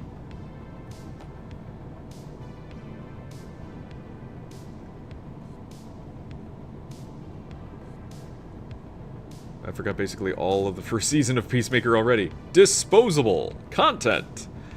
When I was completely homeless, I turned my life around by making a list every day for anything and everything I could do to improve my life, and I would get as much of the list done every day until my life was fixed. Correct, he was a Season 1 character. Gotcha, thank you. At one point, do you have HBO Max, Raw Dog? Is that how you saw it? I don't have HBO Max. It's like one of the streaming things I don't have, nor do I want to. It's like another thing. We're going back to the streaming wars. What point I had at all even a hot girlfriend, but I fucked that up. I'm so over parallel dimension shit and alternate timelines for now. Yeah. It's so basic. It's like what? It's like, you know, in anime they'll have a beach episode. Like it feels just tired. Like, oh, we have to have a multiverse episode, cause that's what you do when you run out of ideas. Just found out that a religious person skipping church is called Christian Bale. Nice. Although, another thing that helped my life was distancing from toxic people and family members. That shit made a huge difference also. How to groan within one world multiverse. Everyone's tired of it. It's not just me saying it. It's not just me bitching about it. My brother-in-law has HBO, so we bum it off of him. To be honest, I actually liked Peacemaker, except Gunn's wife. She can't act. Which one's Gunn's wife? Need to make a YouTube video talking about, to be honest. Could help a lot of people. Sure. Plenty of self-help stuff out there. The blonde. Oh my god. So like the main... Oh my god. Yeah, okay. Jesus. Yeah, and he puts his wife into like everything now. Energon Universe Goes to War. New comic for Transformers, it seems. Remember liking it, just don't remember much of it. That doesn't seem like it's impactful and good and worth getting another one for.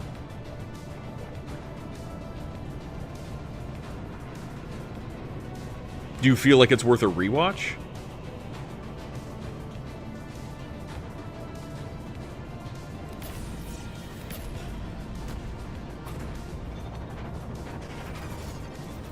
This doesn't look too bad.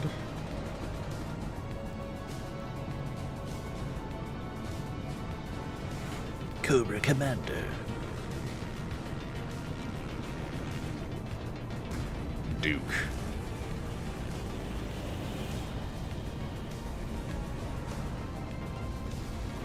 Is Optimus gonna die again? Optimus always dies.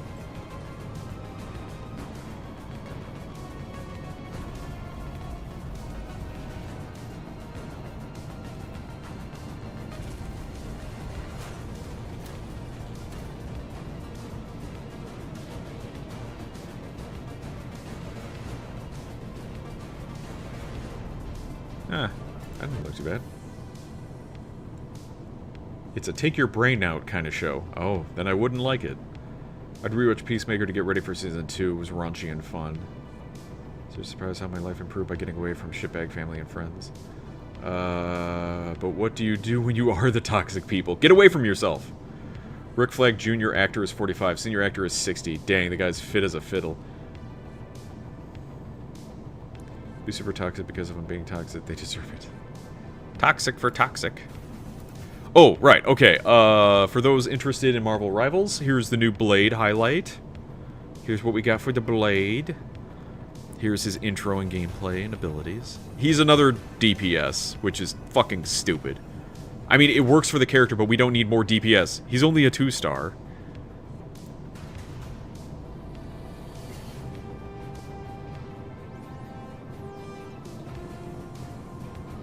We need more tanks, I swear to God.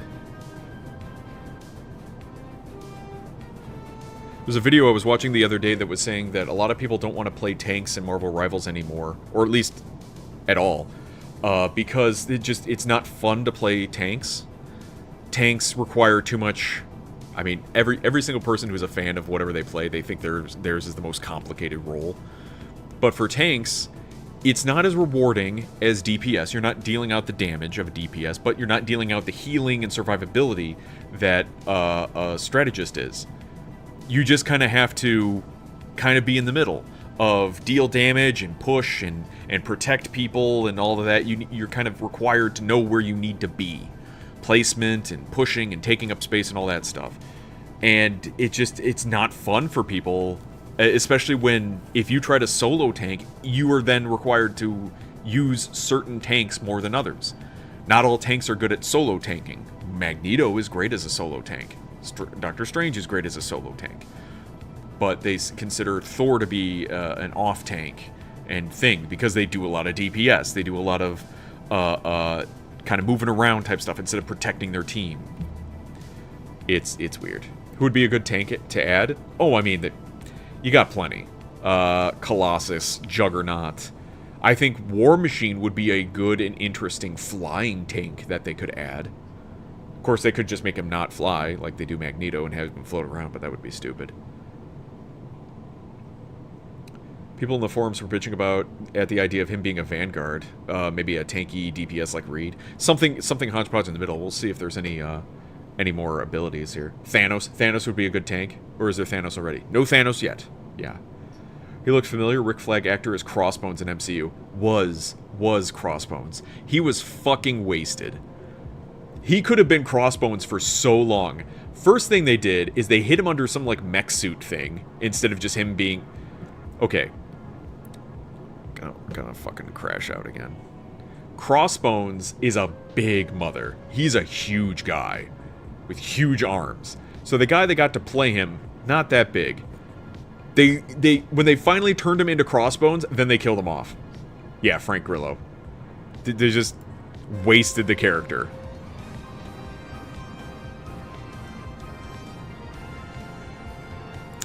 Five shots of his crossbow, and then his alternate is his sword, it looks like. 300 health. Has a team up with Dagger. Looks like it's a team up with Dagger, so he turns invisible. It's a what? Is it a crossbow shotgun? Something like that? Or is it stake? It shoots stakes?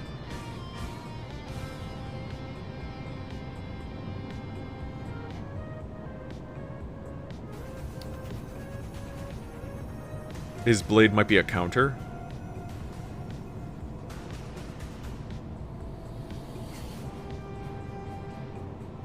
He does like an Omni Slash. Maybe that's his ult. Yeah, we'll see. Bane would be cool. Bane is DC. Oh yeah, wow, he is massive, yeah. People in the forum, there's your problem. Yeah. Also, Spawn would be cool in this. That's also Image. That's not Marvel. Anyone remember Orcs Must Die? I remember a bit of Orcs Must Die. It's kind of a cool game of like setting up traps for all these orcs to die, and then you can also melee them, and you're blowing them up. It's a pretty cute game.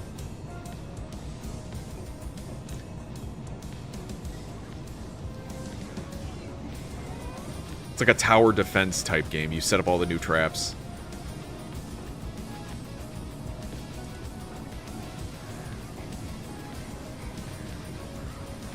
And then you have it increasing waves. War Mage. Interesting. I didn't know they had classes for the players.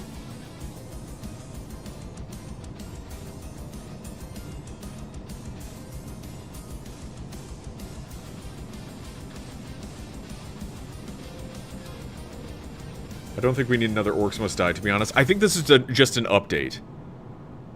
Before Orcs Must Die, Death Traps, PlayStation 5 release goes live tomorrow. We wanted to share some of the content coming alongside in our State of Slay update. Orcs Must Die, Death Trap. I'm not sure if that's a different one or not. I don't know how many there are. But I think they're just updating it with different content, with new content and stuff. I think most movies made within the last 20 years are garbaggio. I like John Wick. That was... Oh god, was that 20 years ago now? I like the first Spider-Man movie with the Green Goblin, though. Yeah, the Raimi films. Doesn't have to be movies. You can still read up on most of the major story arcs online. It's just easy peasy at that point. Fourth game. Oh, it's the fourth game? Jesus Christ. Oh, I haven't been paying attention. Alright, here's a new Fire and Ass. Avatar Fire and Ass.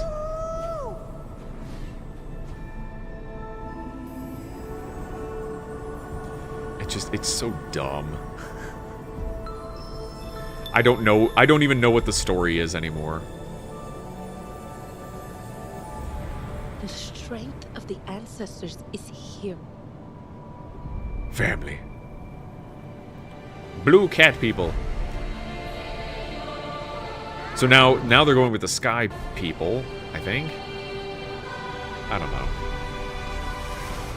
The world keeps getting bigger. Every movie that happens, the planet seems to get more stuff going on with it that we never were told about.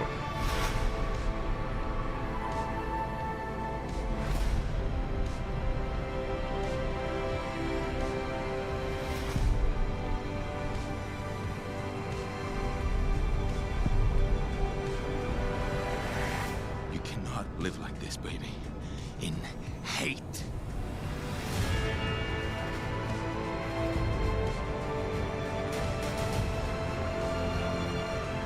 If there's something you can do, then you must do it. I really do feel that they gobbled up all the CG artists for this movie because it looks good, and then they left them all the other projects out there are starving because of it. That's why they need to keep making Avatar films, is because they like want to ruin all the other movies. Jake Sully. How long can you dance with wolves? A lot. You can dance all the world.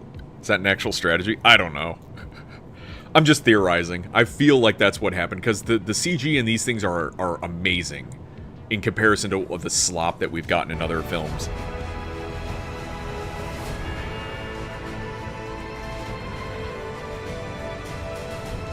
So they're saying something about, like, this tribe of Na'vi are allying themselves with the humans. And that's why they're attacking. The children.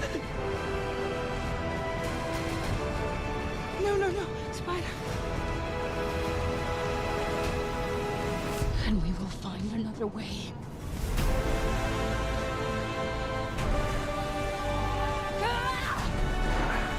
The thing that's so goofy about it, everything always boils down to, we're here to fight the humans. The humans are the colonists or whatever, and we're fighting them because in the first film they were going for unobtainium, which is bullshit. They should have named it something else. But whatever, rock, mineral that does something, who gives a shit? The second movie, they're after this like whale ambergris stuff that basically makes people immortal. Never mentioned it before in the previous film. That was the new thing they were going off of. Forget unobtainium, now we're harvesting the planet for this shit. Oh, and Earth is fucked and gone and we don't have a home anymore. Okay, then what are they going after with this? I know SF tech companies would do that, especially with engineers. Yeah. Eat up all the specialists so no one else can use them. Hire up expensive people you don't need so competitors can't have them. Yeah, basically pay them to not work.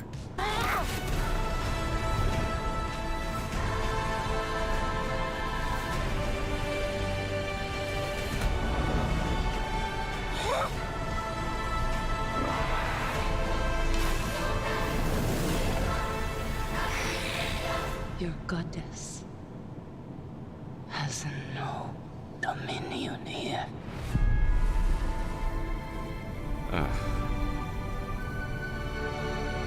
And they're making 2 more after this or some shit?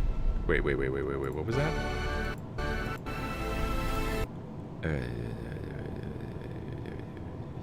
Okay, fine. Is there another based colonel in this one? They turned him into one of the cat people. Didn't you see the last movie? Avatar is a 1-movie film. Yeah. Is the entire movie CG? Practically, yeah. There's some people in it every now and then. The humans aren't CG, but then they're on a green screen fuckery that you may as well be CG. After the first one, all others will be garbage, and even the first one was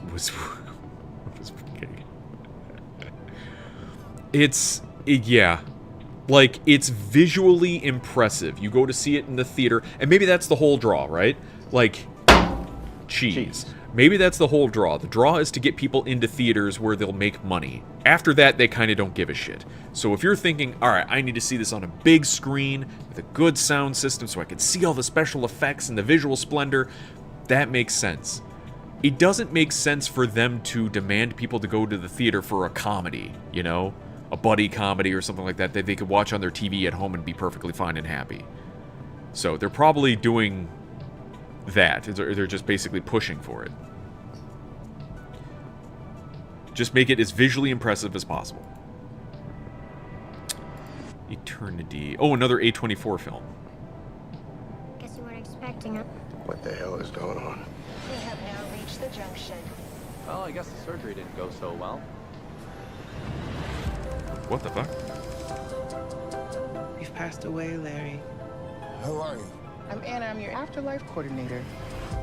That's not a job. And this is the junction, where you choose one place to spend eternity. You want a little sniffle? And who to spend it with. Joan!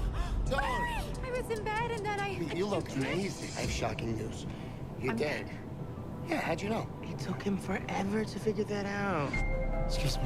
I've been waiting for this golden goose for 67 goddamn years. It's a lot to absorb, so I highly recommend just taking a deep breath in and out. Just breathe. It seems goofy. I never dreamt you this clearly. You're exactly how I dreamt you. Oh, no. Who's this guy? First husband. He died in a war. Johnny, you all right? Honey. I know this What is a year lot, is but it? Don't worry, I've been doing the research. Larry! What do you mean, Larry? We were together a week ago. Well, a lot has happened in a week. You died, I died, I just been reunited with both of my dead husbands, and I have to pick where to spend eternity. Oh no. Okay, that could be interesting. What year is it? Years. When eternity's on the line, seems like nothing. It's a good opener. You're a lurker, pal. You're waiting beyond to spoil a half a century of marriage. It's not a competition. Yes, it is. Sweetheart, it's 100% for sure a competition. It is, in fact, a competition. That's literally what we're here for. I wanted you to have a life, but I wanted us to have a chance to have one too. That is so romantic. I can be romantic. I don't care where we end up, just as long as we're together. You're going to have to remind her of why she fell in love with you. Knowing you're happy makes me happy. Eternity is a long It's making me time feel to have things. regrets.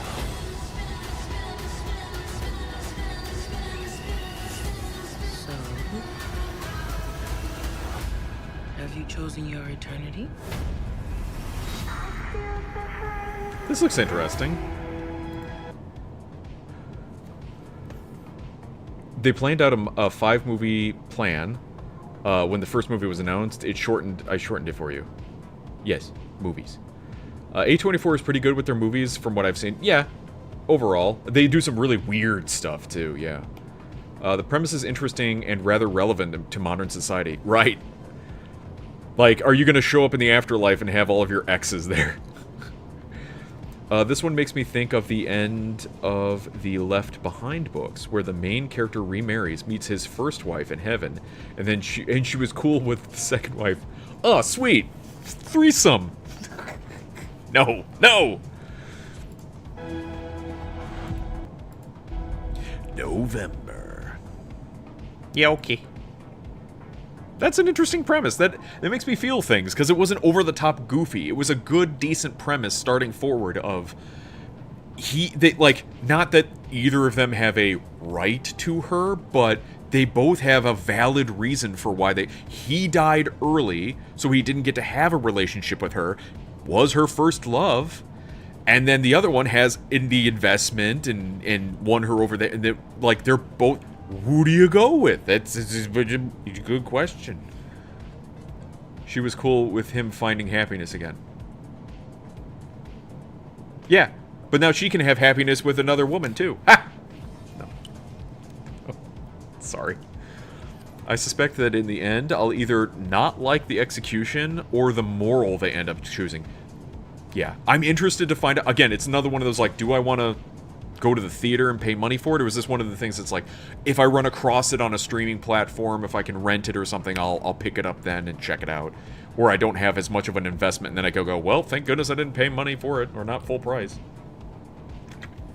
Got a bit, they got a bit that was Anderson aesthetics, except it's not shit. Do you not like, what's his name?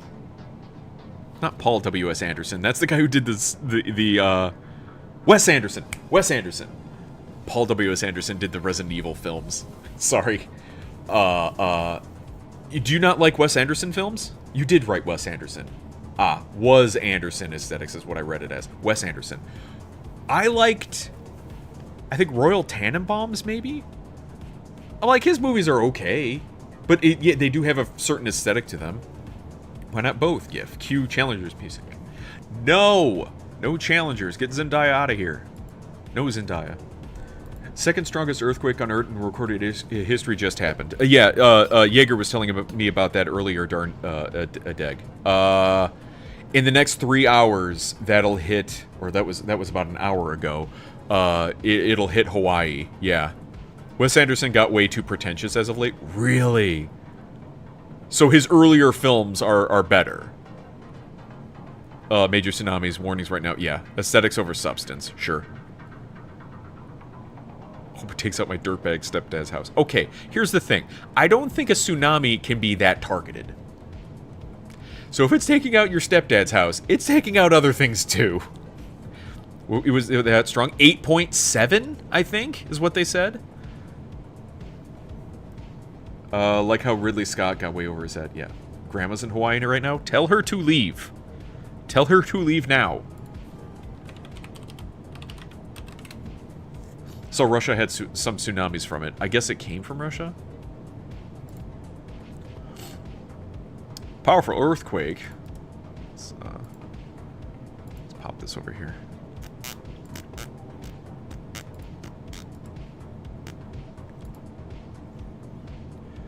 Powerful earthquake off Russia triggers tsunami fears for Japan and U.S. Hawaii is being warned that urgent action should be taken to protect lives and property. Watches have been ordered for California, Oregon, Washington, and a vast swath of Alaska coastline. 8.8! I was off by 0.1. 8.8 magnitude struck east of Russia's Kamchatka Peninsula, and a tsunami wave of more than 1.5 feet was seen in Japan. We do expect damage. We expect significant damage along the coastlines. About 2 hours before waves were expected to reach this state. We pray that we don't lose any of our loved ones. The earthquake occurred around 1:25 p.m. Tuesday Hawaii time, which is 7:25 Eastern. Wednesday morning in Japan, the quake sent a tsunami wave into Russia's Kuril Islands in the Pacific, where the governor said residents were safe. The largest wave so far, almost 20 inches, arrived on Japan's main island of Honshu at 11:51 a.m. local time. The country. In Hawaii, people were told to leave low-lying coastal areas. The first tsunami waves were expected to reach the state at 7:17 p.m. local time. Our appeal to you is, if you're in a low-lying area, get yourself safe, get to higher ground. He said that traffic was heavy on the island and urged patience, but also caution. Pay attention, this is real and it's most serious.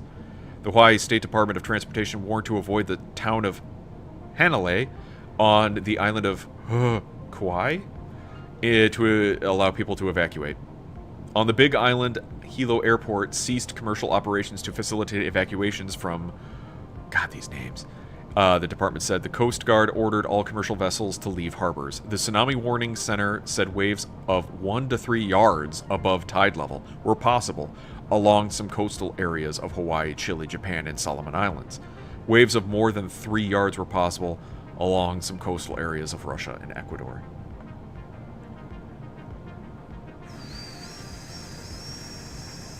He's in a bad spot, right behind the sand dunes in Florence. Remember the missile alert in Hawaii? No. 30 to 40 meter tsunami, and he's probably cooked. It was up near Russia, kind of near Alaska. Super gnarly. Hang on, where's my... There it is. So here's Alaska. Uh-oh. So there's Japan there. That's not good. 8.8 is gnarly. Yeah. 1 foot. Remember when they manufacturers that fire Maui to put up by a property? It's a mess. Shit is weak if only 1 meter in Japan. 1 foot in Japan. Yeah, I'm not sure what the stress is here. Like 1 to 3 yards. I'm confused. 8.8 magnitude, and then only like a couple inches of things? I don't know if I'm reading that right. A lot of the height depends on the shape of the under-ocean ground near land. Right, okay. Yeah, I can get focused if the sea floor is right. Yeah, the just right scenario where you'll have a mile-high wave, so... 5 powerful quakes, the largest with a magnitude of 7.4, struck in the sea near Kamchatka this month. The largest quake was about 90 miles east of... population of 8... okay. On November 4th, 1952, a magnitude 9.0 quake in Kamchatka caused damage, but no reported deaths, even though it set off 30-foot waves in Hawaii. See, that's the one. That's the big boy. There you go. Don't do it. Don't do it. Says I. Five Nights at Freddy's 2 trailer. A lot of shit depends. A lot of variables. Yeah, a lot of variables. But again, I hope everyone the best. I hope everyone's okay. Oh, there's... Wait. More footage for the new Scott Pilgrim game. Oh no. Oh no. You can be tall, thin wave, or a thick, low one. Give me that thick, low one. Freddy Fazbear's Pizza. I never saw the first Five Nights at Freddy's. Is it worth seeing? Definitely. I'm just aware of the games. You're thinking of the franchise location. This is the original. Nobody's been here for decades. Balloon Boy. Some little girl got murdered here. Do you guys hear that? Hear what? Isn't it PG-13?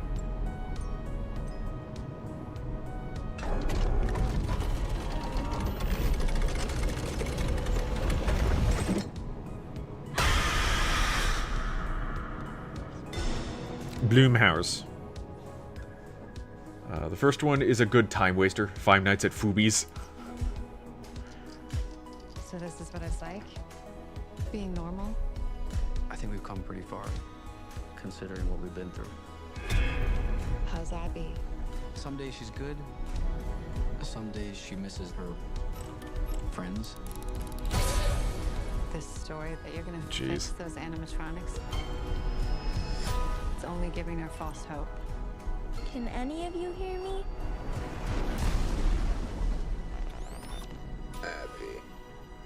Abby, help us. Oh God. Come find us.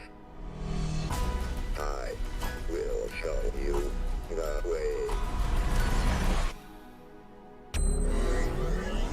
Jesus.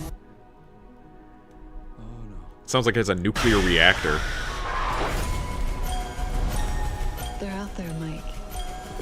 Where?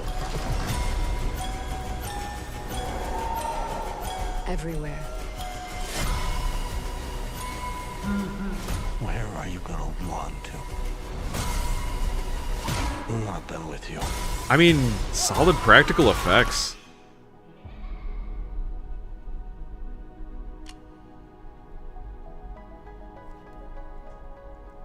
There's no way that'll work.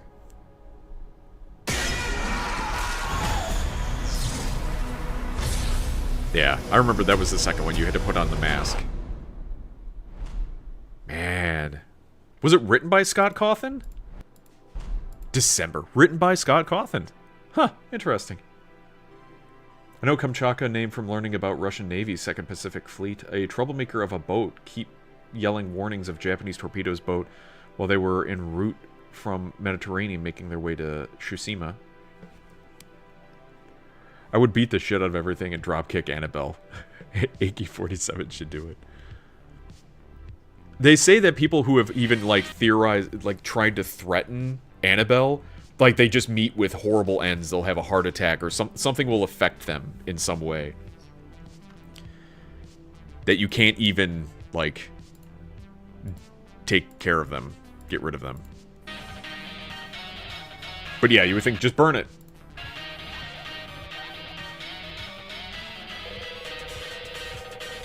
Metal Scott.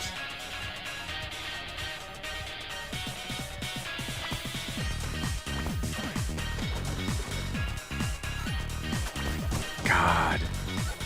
The first Scott Pilgrim game was so much fun.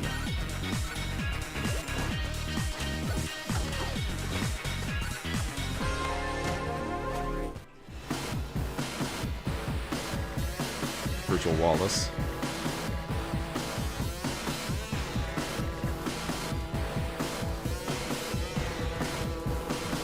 That's official gameplay.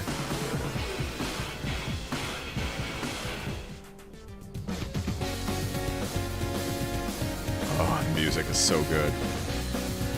They got the same people to do the music for the second game as they did the first game. Amiyumi, I think it is. Oh, it's so good.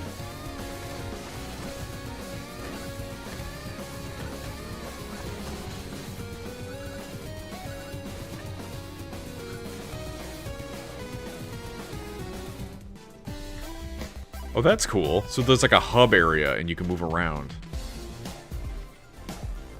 Wow. That's pretty cool.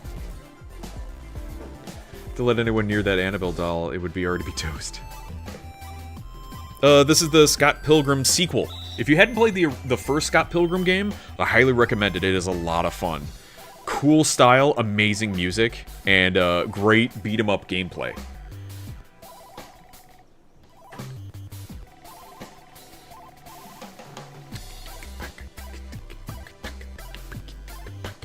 Alpha gameplay footage, I just noticed that.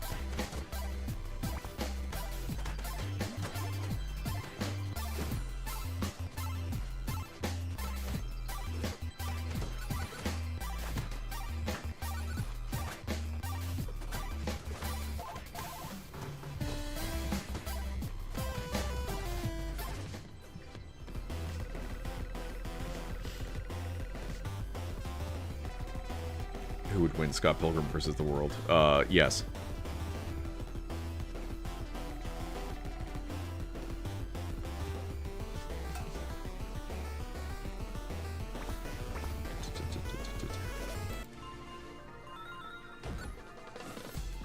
So this one isn't following any of the comics because the comics already ended. Like, the first game kind of takes care of the comics. So this is all new content. Could be pretty good. Alright, let's see. It's wild Scott Pilgrim is set in Toronto. The Great White North. Hey. So this is a trailer for the new War of the Worlds that they're making. And it looks, if you can't tell from the downvotes, kind of fucking bad. Because it's all on a phone. See, you took the Sunday graveyard shift again. Dad, when's the last time you left the office? That's classified.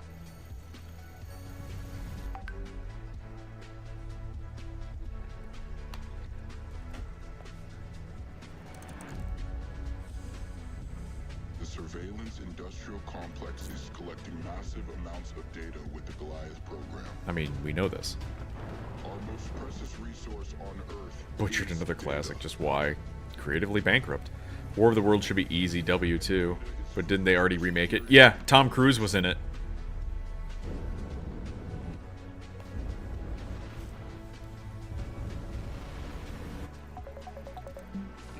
Dad, you seen this?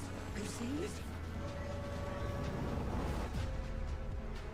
Can you tell yet what they're comprised of? No, sir. I've never seen anything like this. It's like they turned it into found footage. Eyewitness video is coming in from all over the world. Are you guys okay with watching Ice Cube just stare at the screen?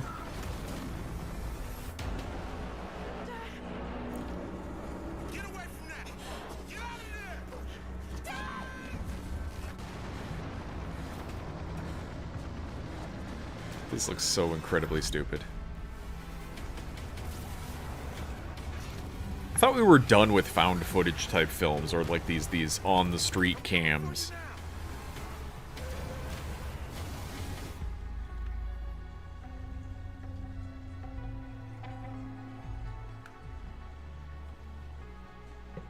Just a trailer is all on computer, right? Yeah. No, I don't think so. I think the whole movie is told like that. They fucked that one up so bad. The Tom Cruise one started out so good, and they fucking ruined it. I forgot how it ended. But yeah, it was like, what? What's happening? Taking 3 days instead of 2 seemed to be making me stronger. Yeah. Oh god, that's gonna be bad. What's it say? It's worse than you think. After watching this trailer, I believe it. The whole movie will be Ice Cube reacting to his webcam and telling others on their cell phones what to do. Like they filmed it during the pandemic, and now it's finally coming out. This will be on the Sci-Fi Channel in no time. First I thought Rapid Trailer made AI video and was about to unsubscribe. Now I realize it's a real movie and that worries me. Did they use the whole budget to pay Ice Cube and nothing left for the special effects team? The year 2005 called they want their cell phones back. We beat the aliens with disease. The disease is called TikTok. Oh lord.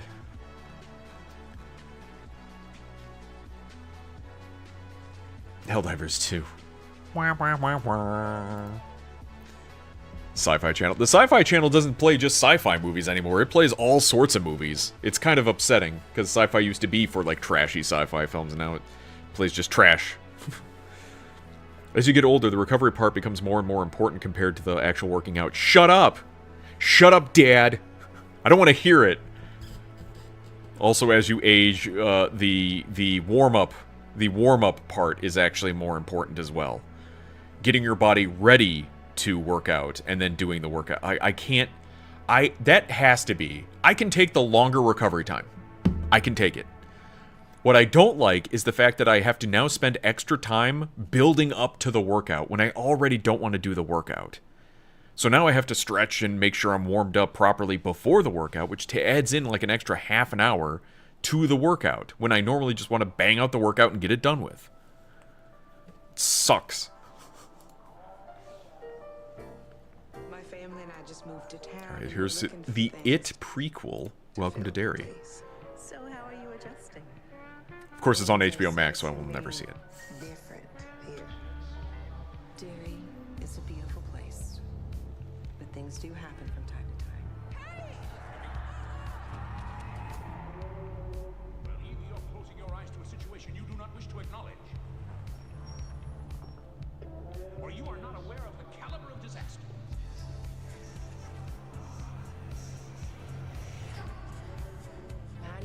Just skip the workout and gamble the injury risk. No. He did tell me he'd been seeing weird stuff for a while before he disappeared. What in the hell is it? The Sonoricha. You know, an evil spirit? MTV is full of reality shows, and History Channel only got Pawn Shop. Yeah. Skip the warm-up. Yeah, sure. Gamble it. Then I get injured, and then I won't work out for a couple weeks, and then I work out again, and then I injured myself, and that's the cycle. They only believe what they can see with their own eyes.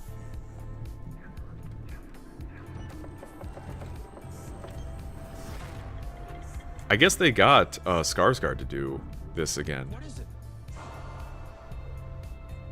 Answer me. I don't know. I don't know what the hell it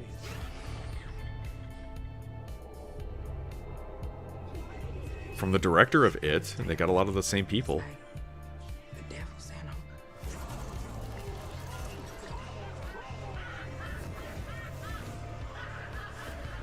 It looks interesting.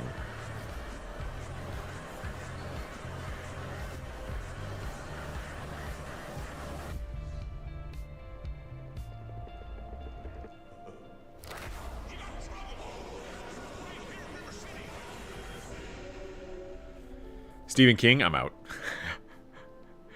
Yeah, that was his It. Where in his story, they ran a train on a girl in a sewer. Here's Gen V Season 2, which is the... Gen V was a offshoot, spin-off series from The Boys. I never saw the first season. But apparently it's doing well enough for them to have more spin-off series.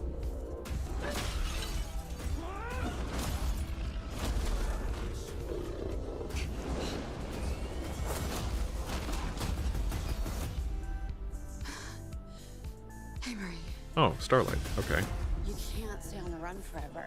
I need your help. You need to go back to school. It was a mistake, leaving you. All of you. This school, it's become a monument to mediocrity. The new dean. He was at Elmira. Now he's at fucking Godolkin, so something's going on, but we don't know what. Plot is resuming a research program called Project Odessa that was spearheaded by Thomas Godolkin. And I need you to stop it. We're all on the same side here. A lot of the stuff with The Boys just seems like overly gratuitous. What the fuck he knows about Odessa? For 100. Let me be very clear. This plan is crazy and I hate it. But I'm in.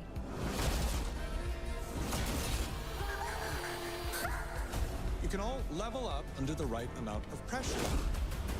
Marie, you could be the most powerful suit to ever come out of Godolkin. More powerful than Homelander. I need answers. Suddenly have someone more powerful than Homelander? Really? This is how you find out. Cypher believes I'm this weapon. They've kind of run off. Good. run out of ideas. The whole concept behind The Boys was the fact that, like, power corrupts. And then you had the boys fighting all the superheroes and doing away with all of them. That's what Billy Butcher wanted. He wanted to get rid of all supes. But they've kind of changed the stories a bit where it's not the case. Like Invincible, but live action. Yeah. Except, like, more political commentary. Time has come. You're stronger than the others. Embrace it. Why are they dancing? This makes you one of the most powerful suits in the world. I'm not any chosen one. Chosen ones are like Harry Potter, Neo, fucking Frodo, fucking Frodo. I just feel so tired.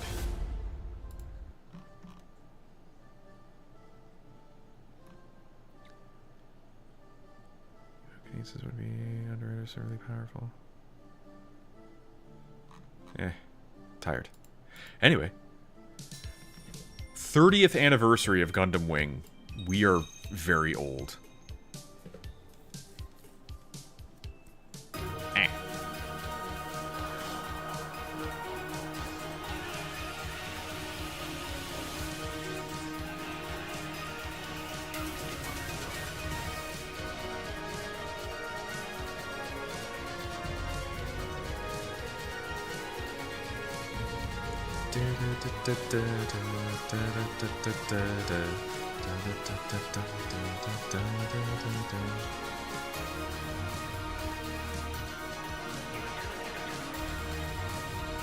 Commemorating the anniversary.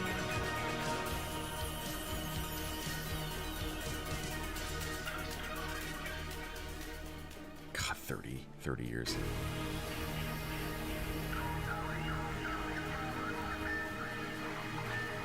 It better all be hand-drawn animation.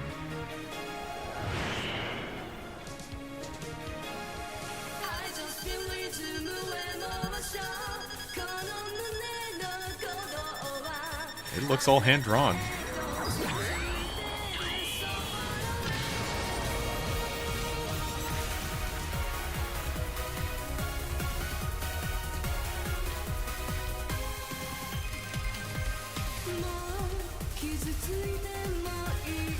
Oh, jeez. It's like they've been working on this for 30 years.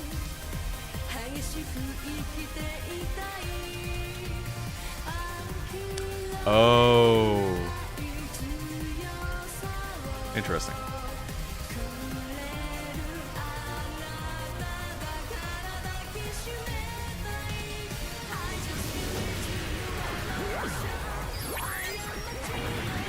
Oh my god, heavy arms.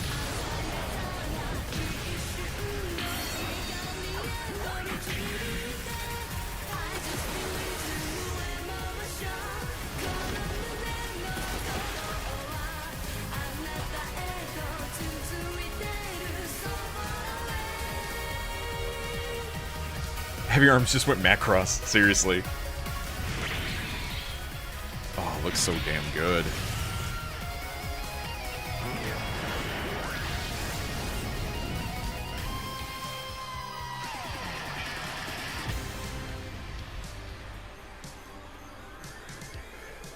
Wonderful. Wonderful, 100%. For 3 minutes, I was 12 years old and I have no worries. You never forget your first Gundam show. Wing will always be my sentimental favorite. Is it the best? No, but I don't give a flying fuck.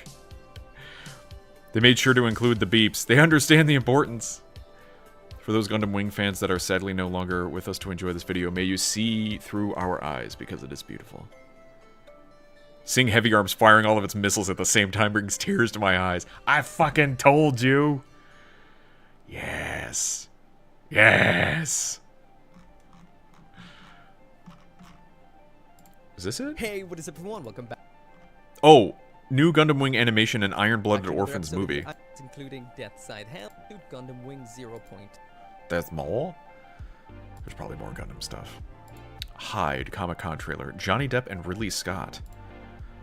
Johnny Depp, Ridley Scott, and Mechanical Cake debut Hyde. Set in Victorian London and following the events of the novella Strange Case of Dr. Jekyll and Mr. Hyde, the story explores the life of Mr. Hyde after triumphing over his alter ego, Dr. Jekyll.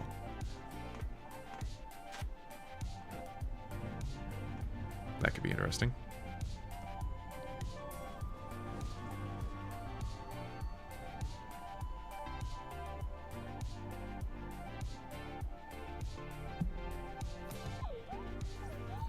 The fuck is this? Mechanical Cake. Okay.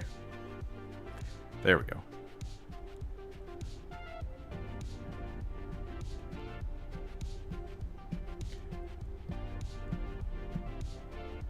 We're gonna get to the actual trailer. It's been half a minute. There we go.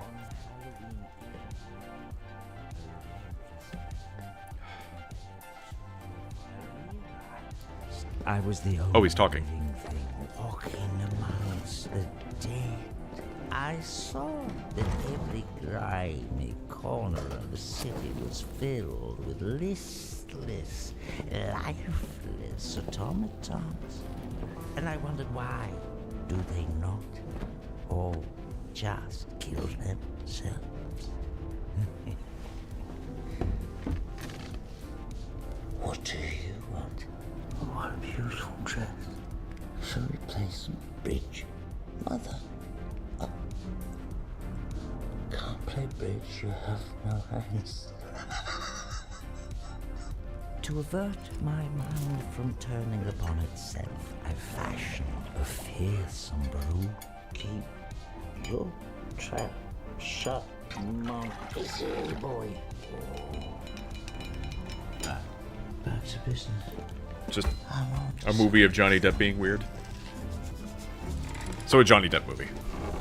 Did you think that I forgot? How is that dog?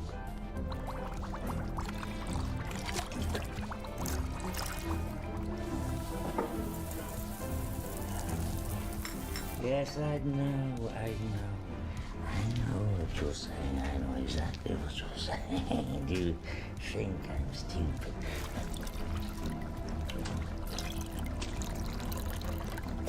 No. Shush. It's not enough. A little more.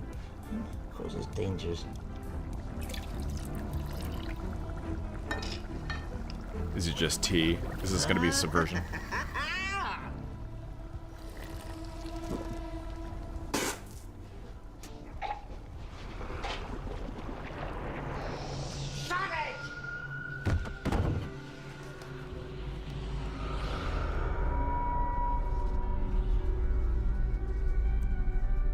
Pretty long trailer. And to my surprise, I was struck with a glorious vision. I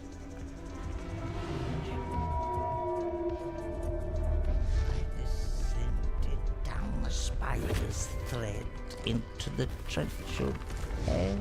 Contrary to the crass depictions, I found it to be a magical place, bursting forth with profound beauty. The lower I dared travel, I'm taller than this.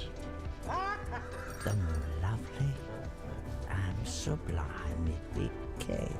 I saw the kingdom of plants, wherein the more there was fornication, copulation, the greater the abundance, variance, and radiance. I saw the kingdom of animals. You say, out of my bloody head. Mother! Wherein the more savage and brutal, the survival dance between predator and prey. Okay, where's this going? Exquisite, ingenious, and noble. The creature. Then I saw the kingdom of man, each eye revealing a different London. In my left eye, I saw a city Maya, in the bleak misery of perpetual, cruel stasis. On my right eye, I saw a city glowing with the eternal fire of ingenuity, bathing in the light of creation. It was then that I knew I was ready to work. What? I don't know what this movie is about.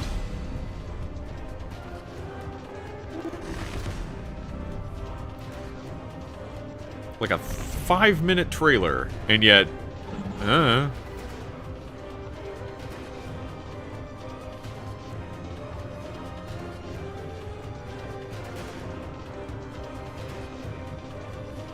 following the events of the novella, Strange Case of Dr. Okay, so it's after a book. That's so weird. Oh, wait. Wait. Pre-order link here. For what?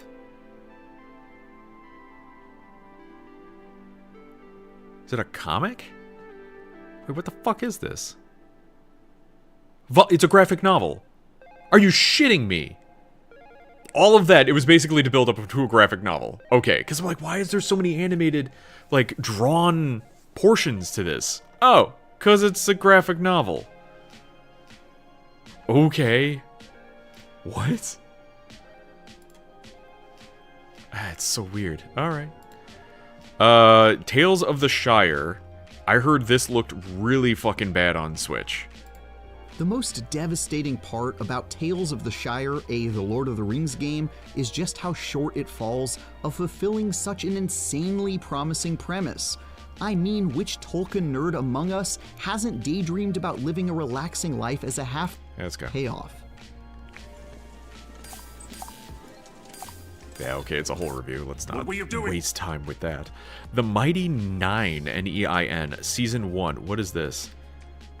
The Mighty Nine are since Sensual 7. Whatever it is, looks like it comes exclusive to Prime November 19th.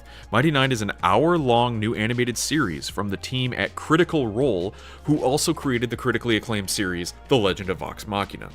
The Mighty Nine follows a group of fugitives and outcasts bound by secrets and scars, but when a powerful arcane relic known as the Beacon falls into dangerous hands, they must learn to work together to save the realm and stop reality itself from unraveling. Is this basically another tabletop that they had done? Season 4 sneak peek for Vox Machina. Nice.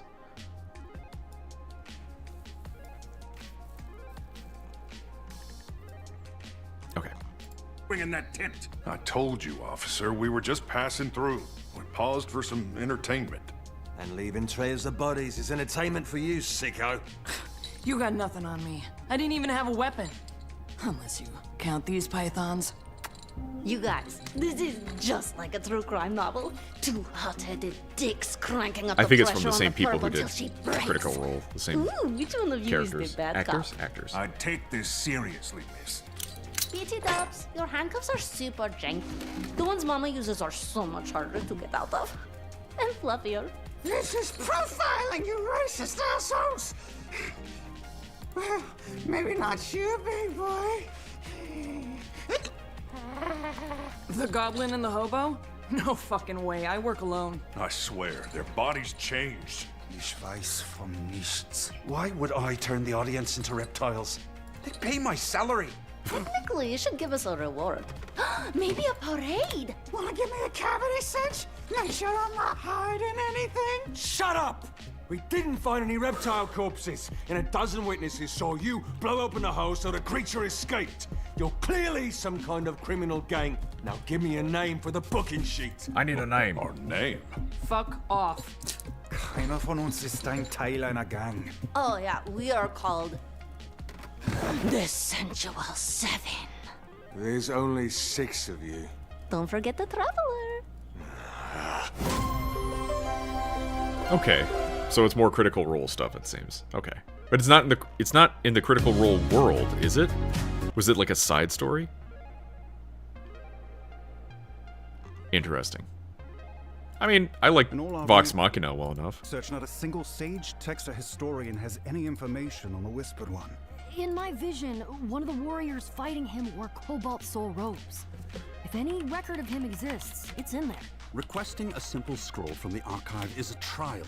A secret this important, they'll never share it. So, you plan to sneak into a highly protected vault guarded by a millennia-old sect of warrior monks and waltz out with knowledge so dangerous it's been scrubbed from history? Oh, it'll be far more complicated than that. The Cobalt Archive is a high-security library of sacred It's a heist. Its core vault houses the most ancient and important relics, including our scroll, which is tightly guarded by an elite force of warrior monks. Tyrion will pose as a wealthy benefactor, making a generous donation to the soul. Pike's Plate of the Dawn Martyr. Only Pike will be along for the ride, as the monks unwittingly deliver her right into the vault. Meanwhile, the twins will use a Talisman of Truth, courtesy of you, Gilmore, to secure the daily combination needed to get Grog and Pike out of the vault. According to Vax's contacts in the Clasp, the vault is protected by a sophisticated anti-magic field. That's where Keyleth and I come in. Watch what you posted. Yes! Once we disable the field, Grog can bamf out of trinkets. Thought it was relevant to your interests of Critical Role. Will be 2 years in October that I have lived in this office. Nice. We'll have a special stream. Cool. Gonna order pizza? Gonna have a pizza party? Operate the huge mechanism that navigates the vault, while Pike drinks a potion of comprehension, granting her the intelligence to decipher the Get super vault's drunk, probably. ancient writing. Get pizza! Counteract the booze with pizza. I have no interest in Critical Role. I just like Vox Machina.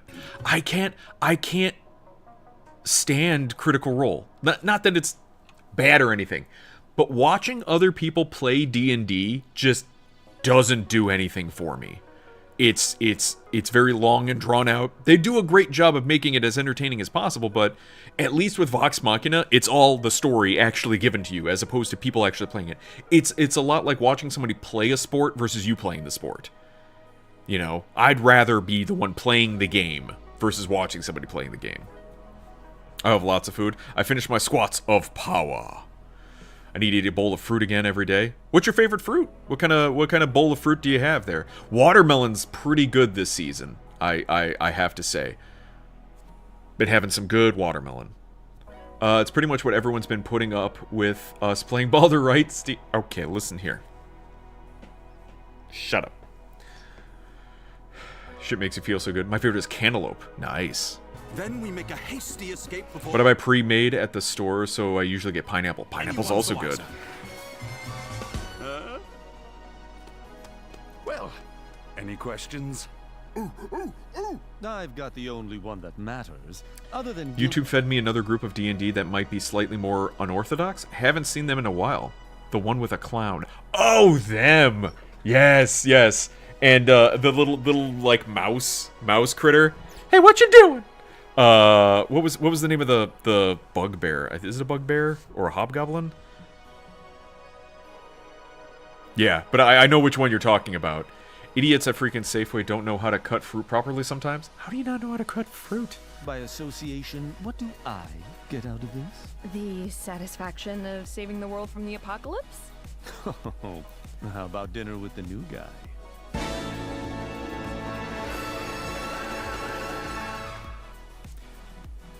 It'd be interesting to have a lighter series after what happened before, where everything got like really epic.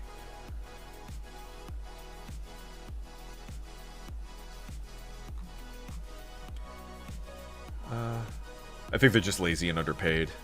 Or maybe just underpaid. And they just don't know or care the difference.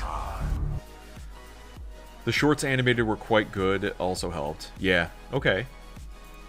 At some point, underpaid counteracts laziness. True. It's making a fucking con series. This is Star Trek Con, the untold story of Star Trek's most legendary villain. Captain Sulu, the new pieces added to this... Is this a game? What the fuck is this? Podcast series. Fuck off. Go away. Alright, we're back to booty.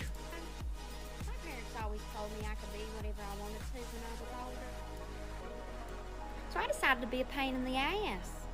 I don't think they quite thought that one through, to be honest. You know, my parents always told me... Cute.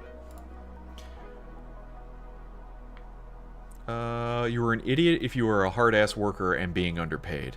Unless you can leverage that to your advantage, I guess. What? What? Which part, Pool? The being a pain in the ass part, or being underpaid and not a hard-ass worker? That Mighty Nine looked interesting. Don't know how much my dad will care for it, but it looked neat. Yeah, I'm interested in the premise for it. I think it's...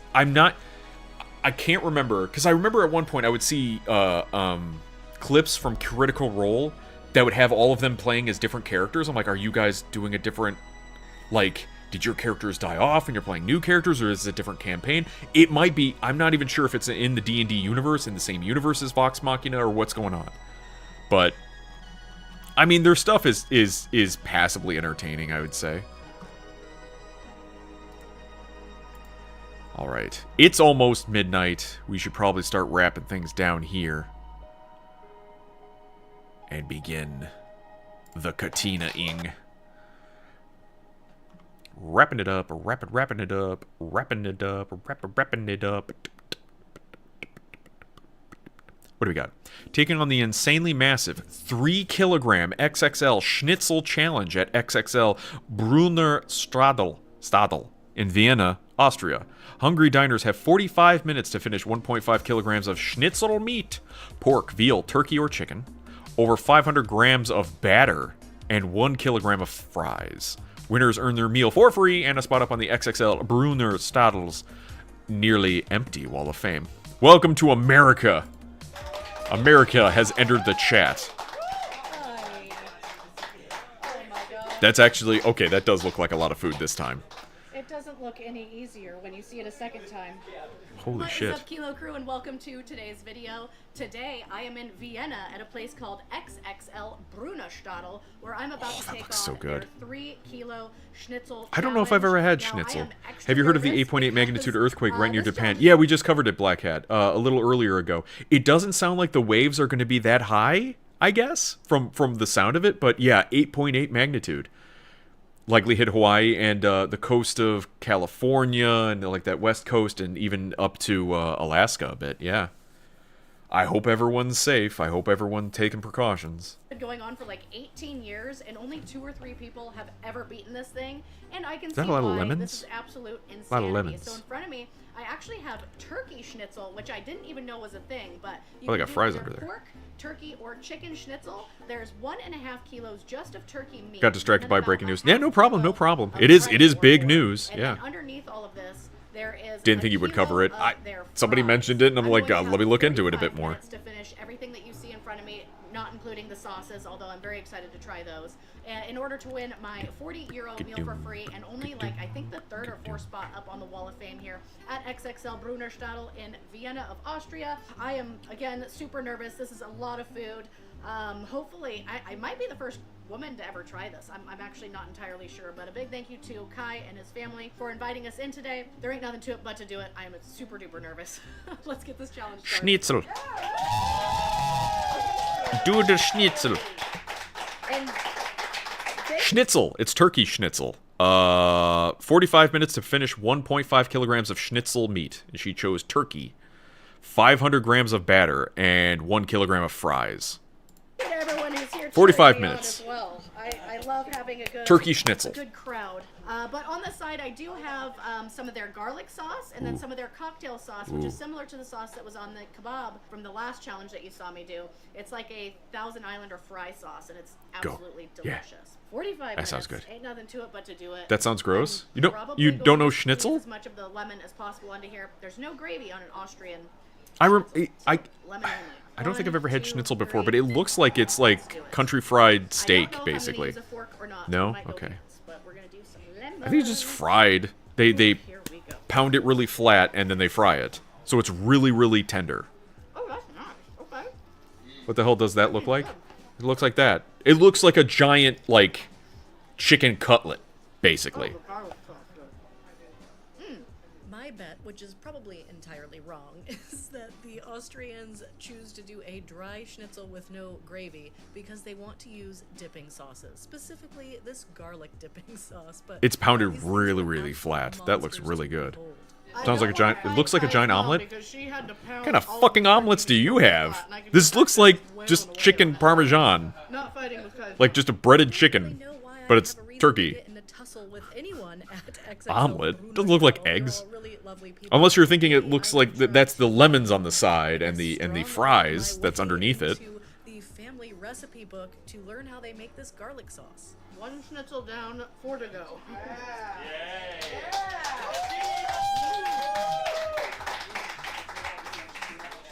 So to do some conversions here, just the meat alone in each schnitzel is roughly half a pound. It's as flat as an omelet. Ah. It's Yeah, fun. probably that. Luckily, it's delicious. Thanks. The garlic sauce, I just want to bathe in it. Now that we've certainly established that I like the sauce, let's get down to the weight of this challenge. There's a reason only a couple of people have defeated this thing. Honestly, this platter was insanely intimidating. I think this is turkey breast too, so I think this is relatively healthy. Low calorie. Oh, how I wish that were true. I would be eating schnitzel for breakfast, lunch, and dinner, but lying on this massive dome of French fries, I don't think there was anything inherently healthy Garlic about this sauce looks challenge really at good, all. though. And yeah, I hadn't even begun to skim the surface of this platter. My eyes! These are some juicy lemons. The citrus flavor is really nice with this. Love it.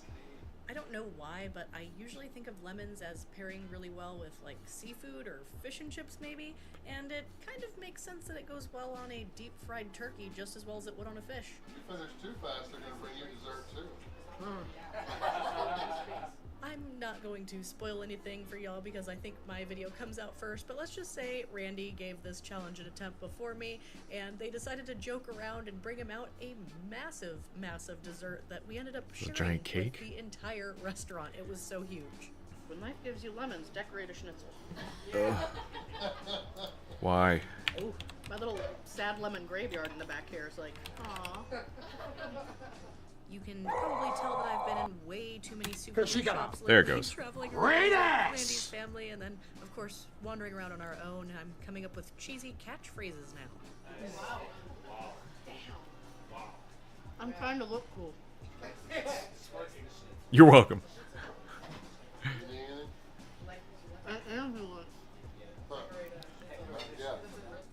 I think my confidence was a bit shaken there as I started to unveil a bit more of this pile of fries, and if you guys remember from the last video, I was still feeling a little bit on the unwell side, kind of not so much gonna be a unwell as more like a You normal got time. with a normal Got stomach 45 capacity, minutes. getting full after normal breakfasts. Normally I need a booster seat, but the cushions are making me too tall. I was like leaning over a lot. Not to turn this voiceover into a session of fun facts with Katina, but hunching over while eating is not really a good thing. You want to be sitting up nice and tall, allowing your stomach room to expand. Right, I know right. folks are always Don't puke, surprised lady. when Don't they fucking see puke. that She usually doesn't. She usually... I've not seen her. All the videos I've seen, she always stops herself before she gets sick. Just little tiny bit, little baby bites. Huh. Even if she loses the challenge or whatever, she'll stop before she loses. Thing is crazy. This thing is the size of my torso. It's ridiculous. Was Jeez. just trying to focus on one task at a time here and pretending that I couldn't even see the enormous bed of fries I had yet to even begin tackling. So we were just gonna hone in on that turkey schnitzel and pretend like everything was just, without a pun intended, gravy from here. That was good sauce. No, not yet. Oh, you still have fry sauce. Mm-hmm.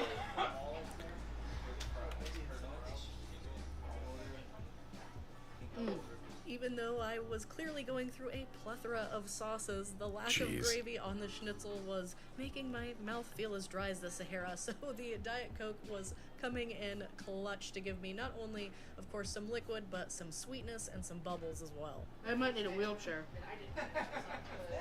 Let's just say a certain man that I love didn't make me confident in trying this. But we do it anyway. Do the challenge. She's almost done with the It'll be schnitzel easy part. and fun, he said. Oh boy, I do this for y'all. I do this for y'all. And the character building aspects of it all as well. Yep. There's two young lads sharing this platter, and they're beating me. I wish I had the metabolism of a teenage boy.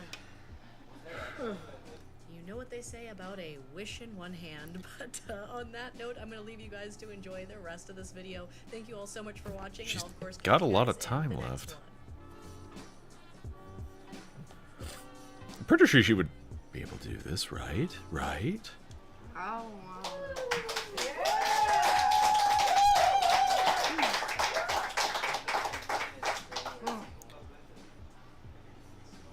Just 1 kilo of fries to go. Or 2.2 pounds. Ugh.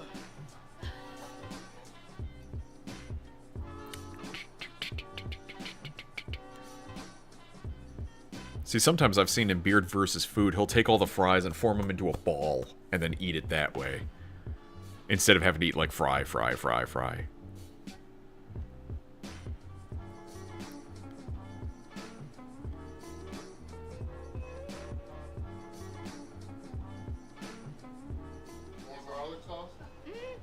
Yeah. Let's do it. It's so good.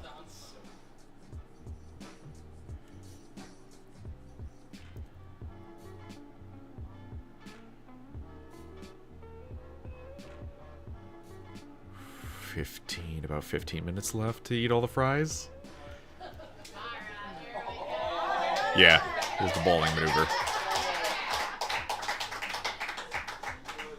I love potatoes, but oh my god. Hey, you're doing great. You got 15 minutes.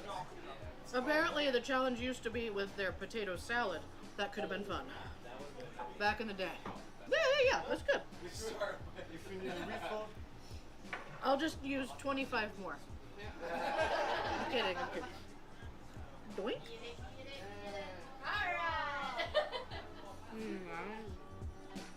Jeez.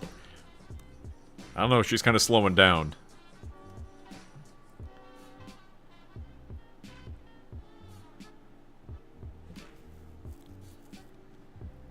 It's got 3 minutes left. Speed it up. She was speeding up. It's slowing down. I don't want to spoil it. I don't want to curse her over and find out if she loses or not. It ruins the anticipation. Two very tall young men just said, "We're full."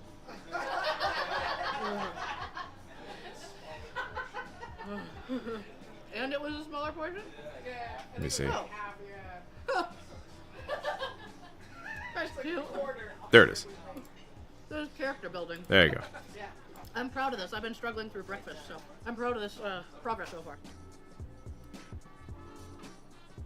It makes the music jive a bit more. I like that. This is gonna make me sound real dumb, but these are very potato-y potatoes. If you can figure it out. Like, there's not a lot of breading, it's just potato. Mm.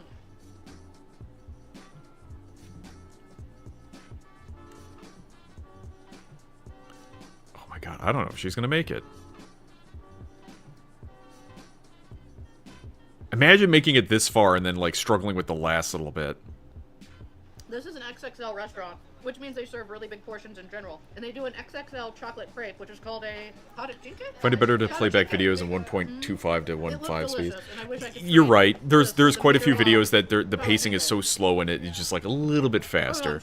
People take pauses in between when they're talking and are just slow talkers and just like, let's get there. And I ate like a kilo of sauce. Good lord. That is really good, though. That was lower calorie. It's yogurt sauce. I could taste it.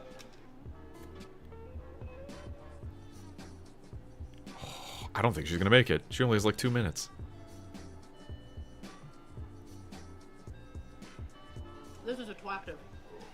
You're the furthest girl? Yeah, definitely. I'm the only one dumb enough to try. Oh no, she only has a minute.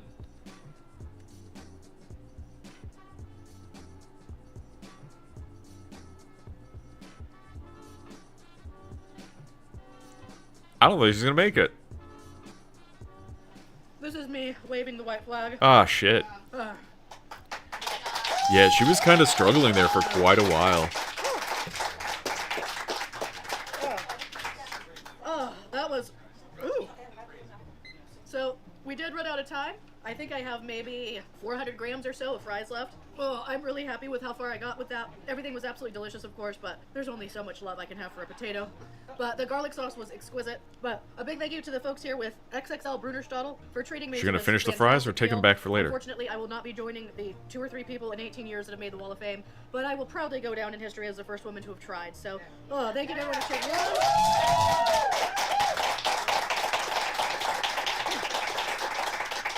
Sadly, no win in Austria yet, but it is still a very fun loss in Austria.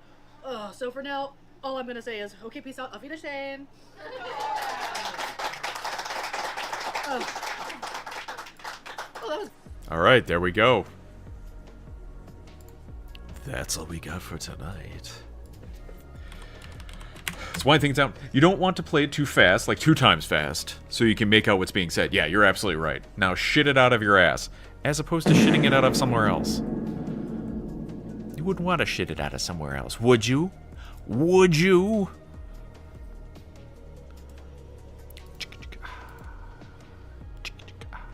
So Jeebus the Dingus is up playing Grounded. And then Deathstalker's playing Star Rapture. I haven't seen Deathstalker on in a bit. Maybe we go raid to him.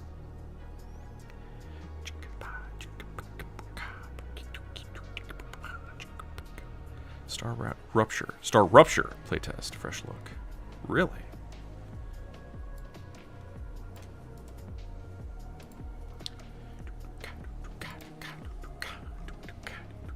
Deggy style. We've raided Deg before, though. He's been recent. We haven't raided Deathstalker in longer. We've raided Deg more recent than Deathstalker. We need to make sure we rotate it around. The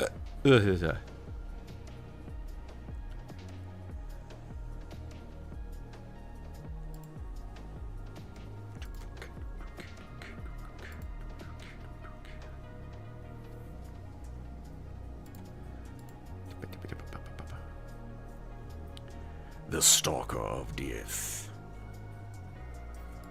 The Deathstalker. Looks like it's some sort of shooter building game that he's playing. Star Rupture. That looks cool. So raid out to him. That's not how that. Oh my god.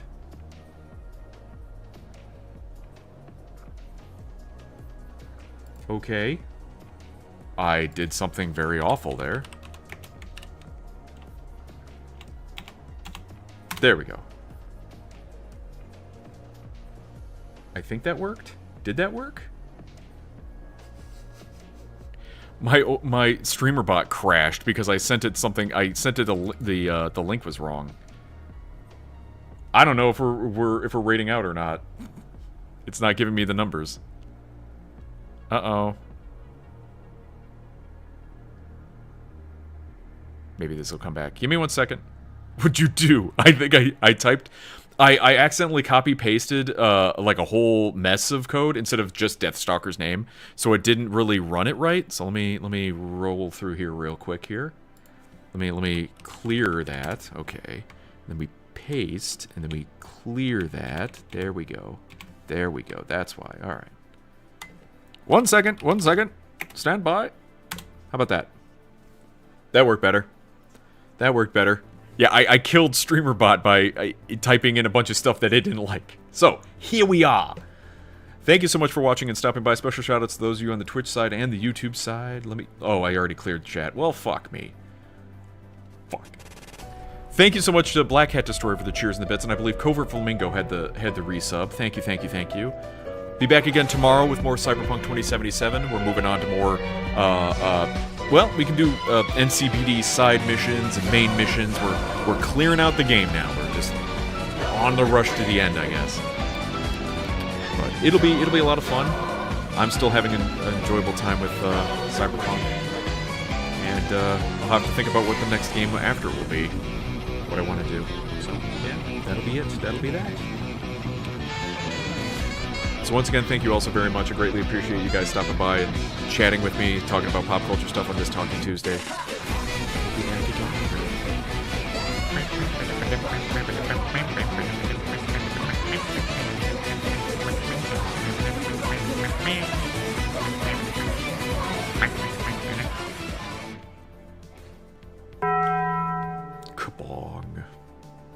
All right.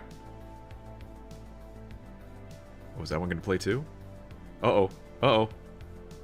Mommy milker. There it goes. All right. Have a good night, everyone.